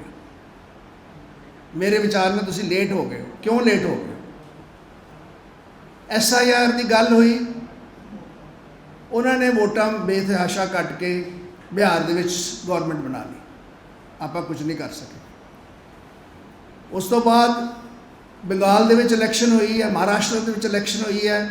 ਤੁਸੀਂ ਫਿਨੋਮੇਨਾ ਦੇਖੋ ਕਿ ਜਿਹੜੀ ਪਾਰਲੀਮੈਂਟ ਦੀ ਇਲੈਕਸ਼ਨ 'ਚ ਹੈ, ਜਿਹੜੀ ਰੂਲਿੰਗ ਪਾਰਟੀ ਹੈ ਉਹ ਹਾਰੀ, ਪਰ ਜਦੋਂ ਅਸੈਂਬਲੀ ਦੀ ਇਲੈਕਸ਼ਨ ਹੋਈ ਉਹ ਬੁਰੀ ਤਰ੍ਹਾਂ ਆਪਣਾ ਆਪੋਜੀਸ਼ਨ ਹਾਰ ਗਈ ਤੇ ਉਹ ਜਿੱਤ ਗਏ। ਕਿਉਂ? ਉਹਨਾਂ ਨੇ ਬਾਣਾ ਹੀ ਐਸਾ ਬੋਲ ਦਿੱਤਾ, ਉਹ ਵੋਟਾਂ ਦਾ ਐਸਾ ਹੀ ਸਿਲਸਿਲਾ ਕਰ ਦਿੱਤਾ। ਅੰਸਾਰੀ ਸਾਹਿਬ ਜ਼ਿਕਰ ਕਰ ਰਹੇ ਸੀ ਹੁਣੇ ਅਸਾਮ ਦਾ। ਅਸਾਮ ਦੇ ਵਿੱਚ ਹੁਣੇ ਇਲੈਕਸ਼ਨ ਹੋ ਕੇ ਹਟੀ ਹੈ, ਉੱਥੇ 19 ਮੇਰਾ ਖਿਆਲ ਕਾਂਗਰਸ ਦੇ MLA ਜਿੱਤੇ ਨੇ ਔਰ ਸਾਰੇ ਹੀ ਮੁਸਲਿਮ ਨੇ। ਉਹ ਦੂਸਰਾ ਹੋਰ ਕੋਈ ਰਿਲੀਜਨ ਦਾ ਕੋਈ MLA ਨਹੀਂ ਬਣਿਆ ਕਾਂਗਰਸ ਦਾ। ਉਹ ਕਾਰਨ ਕੀ ਹੈ? ਉੱਥੇ ਕੌਂਸਟੀਚੁਐਂਸੀਜ਼ ਨੂੰ ਇਸ ਤਰ੍ਹਾਂ ਬਣਾ ਦਿੱਤਾ ਗਿਆ ਕਿ ਜਿੱਥੇ ਮੁਸਲਮਾਨ ਕੌਨਸਨਟਰੇਟ ਹੋ ਗਏ, ਉਹ ਉਸ ਕੌਂਸਟੀਚੁਐਂਸੀ ਤੋਂ ਮੁਸਲਿਮ ਕੈਂਡੀਡੇਟ ਜਿੱਤ ਗਏ, ਬਾਕੀ ਸਾਰੀਆਂ ਸੀਟਾਂ ਜਿਹੜੀਆਂ ਉਹ ਅਪੋਜੀਸ਼ਨ ਹਾਰ ਗਈ। ਤਾਂ ਆਪਾਂ ਹੁਣ ਕੀ ਆਪਾਂ ਸੋਚ ਰਹੇ ਹਾਂ, ਕੀ ਕਰਾਂਗੇ ਅੱਗੇ? ਜਿਹੜੀ ਹੁਣ ਸਾਰੇ ਹਿੰਦੁਸਤਾਨ 'ਚ SIR ਚੱਲ ਰਹੀ ਹੈ, ਉਹਦੇ ਬਾਰੇ ਤਾਂ ਬੇਤਹਾਸ਼ਾ ਵੋਟਾਂ ਕੱਟੀਆਂ ਜਾ ਰਹੀਆਂ ਨੇ, ਔਰ ਕਿਸ ਤਰ੍ਹਾਂ ਕੱਟੀਆਂ ਜਾ ਰਹੀਆਂ ਨੇ, ਕਿਹਦੀਆਂ ਕੱਟੀਆਂ ਜਾ ਰਹੀਆਂ ਨੇ, ਸਾਰਾ ਸਾਨੂੰ ਪਤਾ ਹੈ। ਆਪਾਂ ਕੀ ਕਰ ਰਹੇ ਹਾਂ? ਆਪਾਂ ਜੇ ਹੁਣ ਵੀ ਇਕੱਠੇ ਹੋ ਜਾਵਾਂਗੇ ਤਾਂ ਕੀ ਕਰਾਂਗੇ? ਵੋਟਾਂ ਤਾਂ ਕੱਟੀ ਜਾਣ। ਅੱਜ ਤੁਸੀਂ ਦੇਖੋ ਕਿ ਮੈਂ ਸੋਚ ਰਿਹਾ ਕਿ ਮੈਨੂੰ ਕੋਈ ਕਹੇ ਕਿ ਤੁਸੀਂ ਦੱਸੋ ਮੈਂ ਸਿਟੀਜ਼ਨ ਆਫ ਇੰਡੀਆ ਹਾਂ, ਤਾਂ ਮੇਰੇ ਕੋਲ ਪ੍ਰੂਫ ਕੀ ਹੈ? मेरे को बर्थ सर्टिफिकेट नहीं है, साढ़े ज़माने च बर्थ सर्टिफिकेट शायद कोई लेंदा भी नहीं सी। 10वीं च दाखल होए, और बाकी सारे ਜਿਹੜੇ मैट्रिकुलेशन सर्टिफिकेट के बेसिस से सारिया जी बाकी गल्लां होईयां। पासपोर्ट मेरे कोल है, पासपोर्ट कहते जी ट्रैवल डॉकूमेंट है, आधार चलता नहीं। तो अज मैनू कहे कि तू दस, मेरे फादर नूं मरिया भी अपना 50 साल हो गए ने, मेरे मदर की डैथ नूं 30 साल हो गए ने, मैं दसा अपना जन्म कित्थे होया, मेरा कित्थे जम्मिया, मेरे को रिकॉर्ड की है, कुछ नहीं है मेरे को। अज मैं सोच रहा वहाँ कि मैं शायद जे मैनू कोई कहे तो दसो तुसीं इस मुल्क के सिटीजन हो, तो मैं दस नहीं सकता। देखो लोड़ है, लोड़ इस वेले है कि आपां किसी तरह सारे सोचिए और इस चीज़ बारे सोचिए कि ये जो वधीकियां हो रही ने, जो इलीगैलिटीज़ अनकॉन्स्टिट्यूशनल चीज़ां हो रही ने, डॉक्टर गर्ग साहब से इतने बैठे हो दस के गए ने तुहानूं कि किस तरह प्रोविजन, लीगल प्रोविजन को इग्नोर करके, कॉन्स्टिट्यूशनल प्रोविजन को इग्नोर करके एक इलैक्शन कमिशन जिहड़ा वो किस तरह अपना वोटिंग लिस्ट दे विच इंटरफेयर कर रहा है, किस तरह वोटां कट रहा है। आपां की कर पा रहे हैं? आपां कुछ नहीं कर पा रहे। ईवन जिहड़ियां गौरमेंटां अपोजिशन दियां ने, मेरे विचार नाल वो इफैक्टिव ये काम च इंटरफेयर कर सकदियां सी, पर वो भी नहीं कीता। लोड़ जरूर है, लोड़ है इस वेले कि ये जिहड़ियां वधीकियां हो रही ने, जे आपां इन्हां नूं चैक ना कीता, हालात बड़े खराब होणगे। पंजाब ने बहुत सफ़र किया, पंजाब के हालात इस तरह ने कि जे सच्चाई कोई दसना चाहे तो दस नहीं सकता। एक फिल्म जिहदा कि जिक्र इत्थे आम होया, सतलुज नाम ते, वो बनी सी पंजाब 95 के नाम से। फिल्म का नाम पहला पंजाब 95 से। उन्होंने 3 साल हो गए रिलीज़ नहीं किया। वो मैनू वो फिल्म देखने का मौका मिला कि जो डायरैक्टर कट सी, वो डायरैक्टर ने इत्थे प्राइवेट स्क्रीनिंग की सी उस फिल्म की। मैं उस समय का एक कह सकते हो कि मैं उस समय का विटनस हाँ, जो उस समय की वधीकियां हुई, और मैं वो फिल्म देखी है। वो कोई एग्जैजरेशन नहीं है, वो बिल्कुल रियलिटी है। और तुसीं सुन के हैरान होगे कि पुलिस वाले कह रहे कि जो असी किया वो तो फिल्म च दिखाया ही नहीं गया, असीं तो बच गए। इन्नी मतलब जास्ती तो बावजूद भी जो एक्चुअल होया वो डिपिक्ट नहीं किया गया, या कर नहीं सके, या बयान नहीं हो सकता। उस वेले बिल्कुल सिख ते परना was enough to pick a person and kill him. उसकी कोई पूछा नहीं जाता कौन है। और फिर जिस तरह दसिया गया, अज तक देखो वो कॉन्सिक्वेंसिस की ने कि जिहड़े नौकरी करते सी बंदे, जिन्होंने मार दिता गया, जिन्हों का कोई रिकॉर्ड नहीं है, जिन्हों की कोई क्रिमेशन का रिकॉर्ड नहीं है, उन्होंने फाइनलाइजेशन अज तक उन्होंने नौकरी के जो रिटायरमेंट बेनीफिट फाइनलाइज नहीं हुए। जिहड़े वैसे मर गए उन्होंने इनहेरिटेंस अजे तक पेंडिंग है, बिकॉज उन्होंने डेथ सर्टिफिकेट नहीं मिल सकता, कित्थे मार दिता गया, कित्थे की कर दिता गया। तो ये जिहड़े हालात ने, इनू आपां नजिठण वास्ते की असीं समर्थ हाँ? जे मैनू फ्रैंकली पुछो, असीं समर्थ नहीं हाँ। असीं जिन्ना मर्जी जोर ला लीए, घुम्मन साहब बहुत बोलते हैं, घुम्मन साहब बड़े इमोशनल बंदे ने, घुम्मन साहब हमेशा यूट्यूब पर आते हैं, कहते हैं पंजाबी हो जागो, मैं कई बार सुनता रहना। पर की असीं जाग रहे हैं? जे जाग के भी असीं की करांगे? असी नहीं, जस्ट अ मिनट, असी इत्थे आके फॉल्ट फाइंड करते हैं जी सिंह सभा ने अपना काम नहीं किया, फलाने ने अपना काम नहीं किया। असी की किया? I must ask a question, I should not question anybody else. मैं की किया? क्या मेरा रोल इतों तक ही है कि मैं जाके अपना यूट्यूब पर कोई व्यू पा दें तो फिर मैं उतों उस तो बाद खत्म कर दें? अज कुछ सुजैशनस आए ने, इतने गुरप्रीत जी ने भी सुजैशन दिते ने कि एक कोई ऑर्गेनाइजेशन बनानी चाहिए। सानू मेरे विचार नाल इहदे बारे सोचना चाहिए। एक रेजोल्यूशन अडॉप्ट होना चाहिए, ये दसन दे साडा टीचा की है, असी अगे की करांगे, उस ते काम होना चाहिए। मेरे विचार नाल उस ते काम होना चाहिए, तो उसनूं इत्थे नहीं छड्ड देना चाहिए ਉੱਥੇ ਅੱਗੇ ਚੱਲਣਾ ਚਾਹੀਦਾ ਜੇ ਅਸੀਂ ਕੁਝ ਕਰ ਸਕਦੇ ਹਾਂ। ਮੇਰੇ ਵਿਚਾਰ ਨਾਲ ਜੇ ਐਸੀ ਕੋਈ ਟੀਮ ਬਣੇ ਜਿੱਥੇ SIR ਹੋ ਰਹੀ ਹੈ, ਉੱਥੇ ਜਾ ਕੇ ਲੋਕਾਂ ਦੀ ਮਦਦ ਕਰੇ ਤੇ ਜਿਹੜੇ ਵੋਟਾਂ ਕੱਟੀਆਂ ਜਾ ਰਹੀਆਂ ਨੇ ਉਹਨਾਂ ਨੂੰ ਰੋਕਣ, ਉਹਦੇ ਤੇ ਕੋਈ ਲੀਗਲ ਐਕਸ਼ਨ ਲੈਣ, ਲੀਗਲ ਕੋਈ ਕਾਰਵਾਈ ਕਰਨ, ਐਸੀ ਕੋਈ ਟੀਮ ਹੋਵੇ ਤਾਂ ਅਸੀਂ ਇਫੈਕਟਿਵਲੀ ਇੰਟਰਫੇਅਰ ਕਰਾਂਗੇ। ਤਾਂ ਹੀ ਅਸੀਂ ਉਹ 9ਵੇਂ ਪਾਤਸ਼ਾਹ ਦੀ ਯਾਦ ਨੂੰ ਅਸੀਂ ਅੱਜ ਦੇ ਹਾਲਾਤ ਨਾਲ ਰਿਲੇਟ ਕਰਕੇ ਤੇ ਉਹਦੇ 'ਚ ਕੋਈ ਕੰਟਰੀਬਿਊਸ਼ਨ ਕਰ ਪਾਵਾਂਗੇ। ਇੰਨੇ ਕੁ ਸ਼ਬਦਾਂ ਨਾਲ ਖਿਮਾ ਦਾ ਜਾਚਕ ਹਾਂ। ਫਤਿਹ ਪ੍ਰਵਾਨ ਕਰਨੀ। ਵਾਹਿਗੁਰੂ जी का खालसा, वाहिगुरु जी की फतेह। इससे पहले कि मैं भूल जाऊं, मैं आप सबका धन्यवाद अदा करना चाहता हूं, शुक्रिया अदा करना चाहता हूं कि आपने मुझे भी बोलने का मौका दिया। टाइम बहुत हो चुका है और ज़रूरी सारी बातें हो चुकी हैं। गुरु तेग बहादुर जी के शहादत के 350 वर्ष पे इस ओकेज़न पर हम लोग इकट्ठा हुए हैं। उसका पर्पस क्या है वो भी आप लोगों को मालूम है। ये भी हम अच्छी तरह जानते हैं कि ईश्वर एक ही है और हमारे धर्म में, इस्लाम में, जहाँ से हम शुरू करते हैं वो बोलते हैं अल्हम्दुलिल्लाह रब्बिल आलमीन। मतलब मैं धन्यवाद देता हूँ उस रब का जो दोनों जहाँ के पालने वाला है, ये वाला भी और आगे भी जितने भी हैं।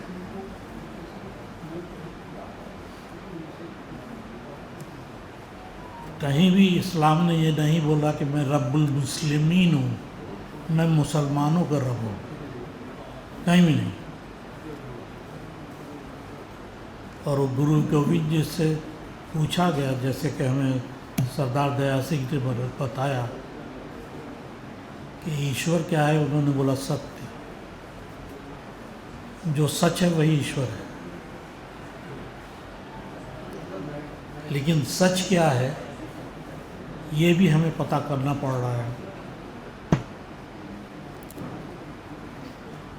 अभी हमने सुना 84 के राइट्स के बारे में, 2002 के राइट्स के बारे में, 89 के राइट्स के बारे में।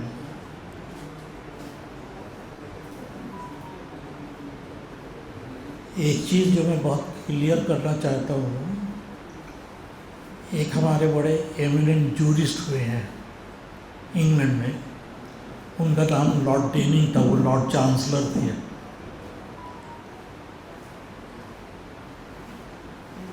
हमारे जस्टिस रंजीत सिंह बहुत अच्छी तरह जानते हो, पर्सनली नहीं जानते, उनके बारे में जानते हैं। उन्होंने एक किताब लिखी है, उसमें उन्होंने वो बयान किया है कि जब सेकेंड वर्ल्ड वॉर चल रहा था तो इंग्लैंड की क्या परिस्थिति थी। उस टाइम में बमबारी हो रही थी इंग्लैंड में और मीडिया पे बड़ा ज़बरदस्त सेंसरशिप था। आप BBC के अलावा बाहर का कोई रेडियो नहीं सुन सकते थे। जापान का रेडियो, जर्मनी का रेडियो, ये सब नहीं सुन सकते थे।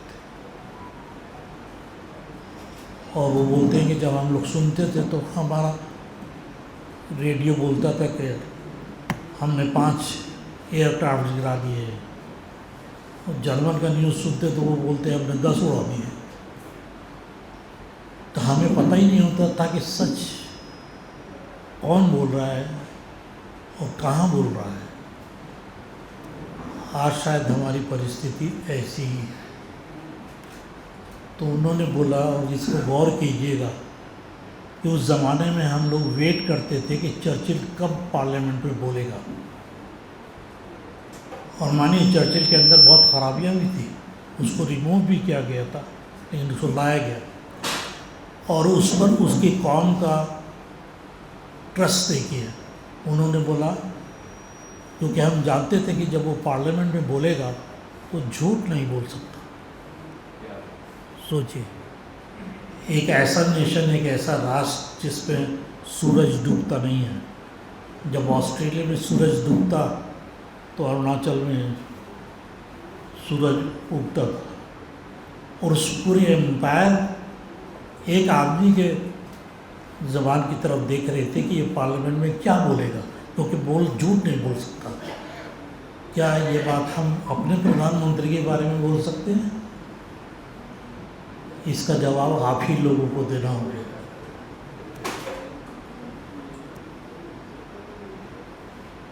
ये जो सभा आयोजित की गई है,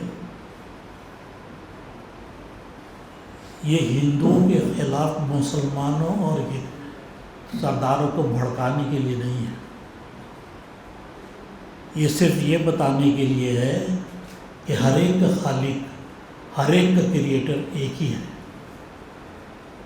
तो अल्लाह जो है वो सिर्फ मेरा नहीं हो सकता। मैं चाहूँ भी कि मेरा ही है तो वो नहीं हो सकता। वो तो दयाल सिंह साहब का भी अल्लाह वो नहीं होगा, वो चाहे चाहे माने ना माने।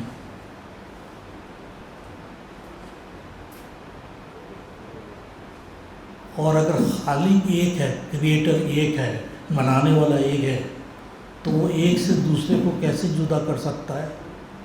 वो कैसे बोलेगा नहीं मुसलमान मुझे प्यारे है और सरदार मुझे प्यारे नहीं है?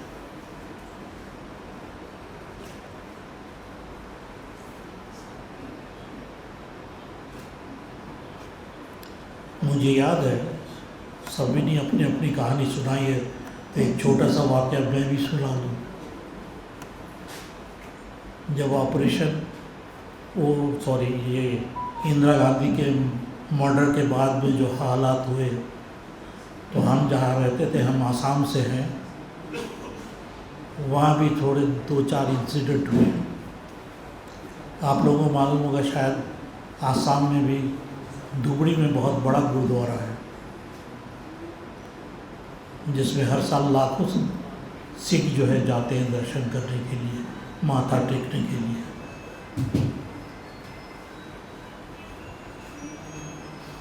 तो हम लोगों के यहाँ हमारे शहर में एक सरदार जी थे, बड़े हैंडसम से, लंबे। उनके पास इम्पाला गाड़ी थी और उन्हीं के पास थी और किसी दूसरे के पास नहीं थी। तो काफ़ी नोन थे, कॉन्ट्रैक्टर थे। तो मैं एक दिन अपने घर की तरफ अपने ऑफिस से जा रहा था पैदल ही। उस ज़माने में पैदल भी चला करते थे लोग। अब तो हम भूल ही गए कि पैदल कैसे चला जाता है, हम चल भी नहीं सकते। तो मैंने देखा वो सामने से आ रहे हैं, पगड़ी वगड़ी सब बांध रखी थी। वो आया तो मैं देखा इसका चेहरा बहुत उल्टा है, बसा है। तो मैंने पूछा उनको क्या बात हो गई, तो वो रुक रहा। मैंने कहा क्या हुआ? उसने बोला मेरा जो है सारा बाल बाल सब बिहार में कहीं साफ कर दिया लोगों ने। एक सिख के लिए एक बहुत दुख की बात है, बहुत दुख की बात है। वही उसका गौरव है, वही उसकी पहचान है। आप इससे पहचान ले रहे हैं।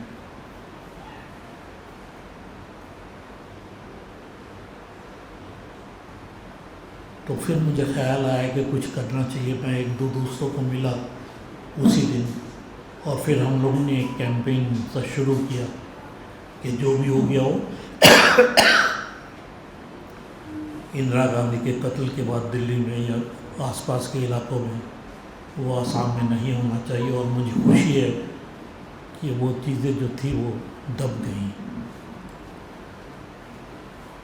आदिब साहब ने एक दिन मुझसे पूछा बड़े गुस्से में, जो अभी आपके सामने बताया उन्होंने, कि गांधी का मर्डर हुआ, कुछ नहीं हुआ हिंदुस्तान में, कोई राइट नहीं। इंदिरा गांधी का मर्डर हुआ, हजारों घर बर्बाद हो गए। कौन कहाँ मारा गया कुछ पता नहीं। इसको माइनॉरिटी बोलते हैं, क्योंकि सिख माइनॉरिटी में है। इसका मतलब ये नहीं कि सिख आज से तैयार हो जाए कि हम मेजॉरिटी को ख़त्म करें, नहीं, ये मतलब नहीं है। लेकिन इस बात को रियलाइज़ करना चाहिए, जो अंग्रेजी में बोलते हैं ना, wearer knows where the shoe pinches. मैं यहाँ आपके सामने खड़ा हूँ, मुझे मालूम है कील कहाँ चुभ रही है जूते में। तो ये कोई सिख हो या ना हो, उसको ये मालूम होना चाहिए कि ये दर्द कैसा होता है। अभी हमने ये भी सुना, हम लोग जानते हैं कि वो सतलज या क्या नाम है उस फिल्म का, उसे बैन कर दिया गया। मैंने देखने की काफ़ी कोशिश की लेकिन देख नहीं पाया हो। सुना है थोड़ा सा हिस्सा उसका नेटफ्लिक्स में आया है, नेटफ्लिक्स में या यूट्यूब पे।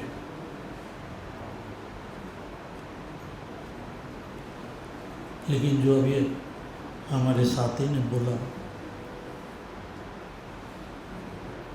कि जो मारे जा रहे थे वो इनोसेंट यंग लड़के थे, मासूम।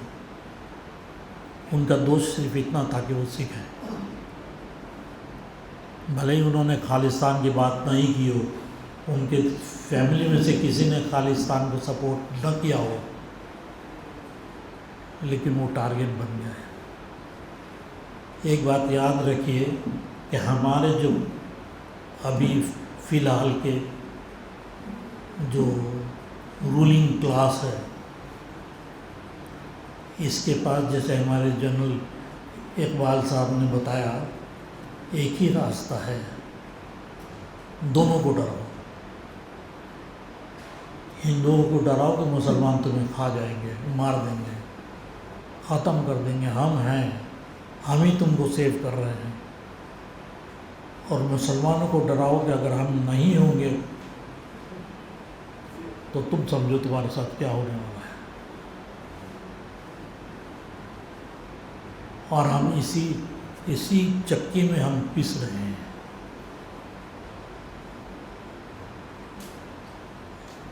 हमारे दोस्त ने गुस्सा दिखाया है कि हम अभी भी बात कर रहे हैं कि हमें एक होना है, तो वो तो मैं नहीं बोलूँगा कि हमें एक होना है, लेकिन इतना ज़रूर बोलूँगा कि अब वक्त ऐसा आया है कि अगर आप और हम, हिंदू मुस्लिम सब, अगर खड़े नहीं हुए अभी इस सरकार के अगेंस्ट में, तो ये देश शायद बहुत सारे हिस्सों में बढ़ जाएगा, जो नहीं होना चाहिए। हमारे पूर्वजों ने बहुत कुर्बानियाँ दी इसके लिए, आपके पूर्वजों ने भी दी है, हम सब के पूर्वजों ने दी है, हिंदुओं के पूर्वजों ने भी दी है। महात्मा गांधी ने अपनी कुर्बानी दी, वो कोई सिख तो नहीं थे, ना मुसलमान थे, वो तो हिंदू ही थे। उनकी कुर्बानी को हम याद रखें और हमें पूरी कोशिश करनी चाहिए। और मैं थोड़ा ऑप्टिमिस्टिक आदमी, इसलिए मैं सोचता हूँ कि ज़रूर कुछ न कुछ ऊपर वाले इसका हल ज़रूर निकालेगा जब हम कामयाब होंगे। और ये नफ़रत की आंधी जो चल पड़ी है, इसे हम बहुत जल्दी कंट्रोल कर पाएंगे।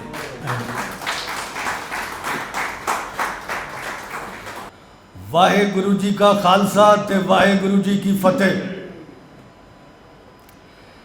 दे शिवा वर मोहे इहे ते शुभ कर्मन ते कभी ना डरूं, न डरूं अरी सो जब जाए लड़ूं, निश्चय कर अपनी जीत करूं।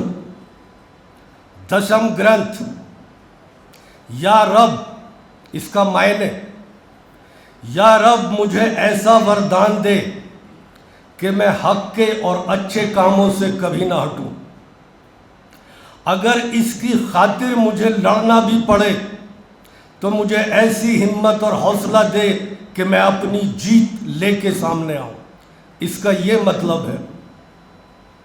अभी हमने अदीब भाई से और अपने दीगर साथियों से जो मुल्क के अंदर आज के हालात चल रहे हैं उनके बारे में सुना। इसमें कोई शक नहीं कि एक गरीब आवाम, ख़ास तौर से जो डिप्राइव्ड सेक्शन से है, माइनॉरिटी कम्युनिटीज़ से है, वो इस जो रूलिंग हुक्मरान है उनकी पॉलिसीज़ की वजह से काफ़ी तकलीफ़ों का सामना कर रहा है। लेकिन जहाँ ये तकलीफ़ें हैं, हमारी लीडरशिप का पहला फ़र्ज़ ये बनता है कि वो आवाम जो पिट रहा है उसके दिल में एक हिम्मत और हौसला दे, कोई ऐसी मायूसी की, लाचारी की और हेल्पलेसनेस की बात ना करे कि जिससे उस आवाम का मोराल और टूट जाए। याद रखिए, ये लीडर की जिम्मेदारी होती है कि अपनी कौम के अंदर हिम्मत और हौसला पैदा करना, ना कि उसे और मायूस करना। एक चीज़ मैं आपके सामने ये बतला देना चाहता हूँ कि इस कायनात का बनाने वाला, चलाने वाला, जिंदगी और मौत देने वाला, इज्जत और जिल्लत देने वाला और रिज़्क देने वाला सिर्फ अल्लाह है।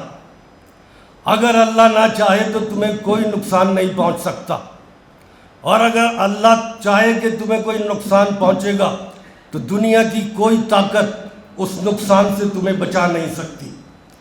तो मेरी आपसे अर्ज़ ये है कि कैसे भी हालात हों, हिम्मत और हौसला कभी नहीं छोड़ना है, मायूस कभी नहीं होना है, और एक दूसरे के साथ मिलके आपने अपने हक के रास्ते पे चलना है।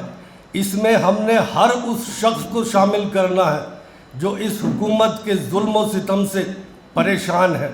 एक चीज़ मैं आपसे ये और अर्ज़ कर दूं कि जो आज की सत्ता है वो नफ़रत और फियर इन दो पॉलिसीज़ के ऊपर अमल कर रही है।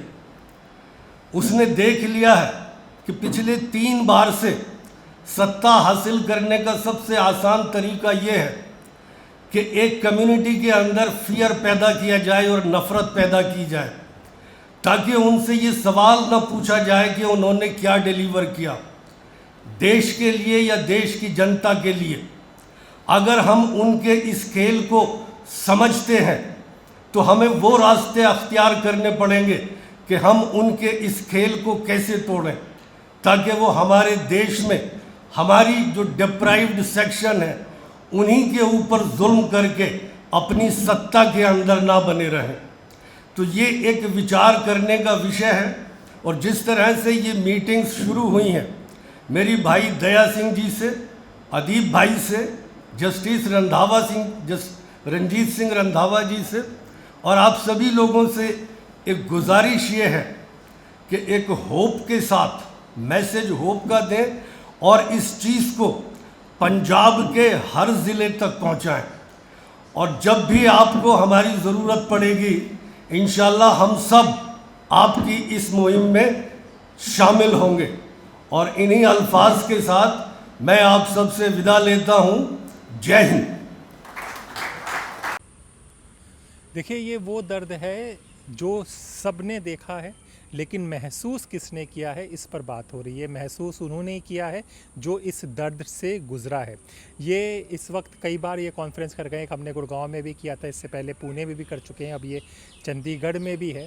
तो लोग यहाँ पर जुड़ रहे हैं, समझ रहे हैं, और इस बात को कि किस तरह से माइनॉरिटी राइट्स और जिस तरह से माइनॉरिटी के साथ हो रहा है, ख़ास करके अगर मुसलमानों का आप देखें तो मदरसे मस्जिद में नोटिस आ रहे हैं, बिल्डोज़र चल रहे हैं, और इसको भी कंसीडर किया जा रहा है जो रामपुर की यूनिवर्सिटी में, जो मतलब कि एजुकेशन के लिए यूनिवर्सिटी थी, उसका नाम मुसलमान नाम पर था, तो उसको भी लेकर जो नोटिस आ गए हैं, 40 में से 38 कमरे अवैध बता दिए गए हैं। ये सब क्यों हो रहा है और क्यों सताया जा रहा है, क्यों परेशान किया जा रहा है, इन्हीं सब पर चर्चा हुई और इसका सलूशन क्या है ये भी आपने सुना। तो आगे भी इस तरह की चर्चाएं जो देश के लिए ज़रूरी हैं, जो हमारे संविधान के लिए ज़रूरी हैं, इसको द स्वतंत्र दिखाता रहेगा। अपने दोस्त हैदर अब्बास नकवी को इजाज़त दें। नमस्कार।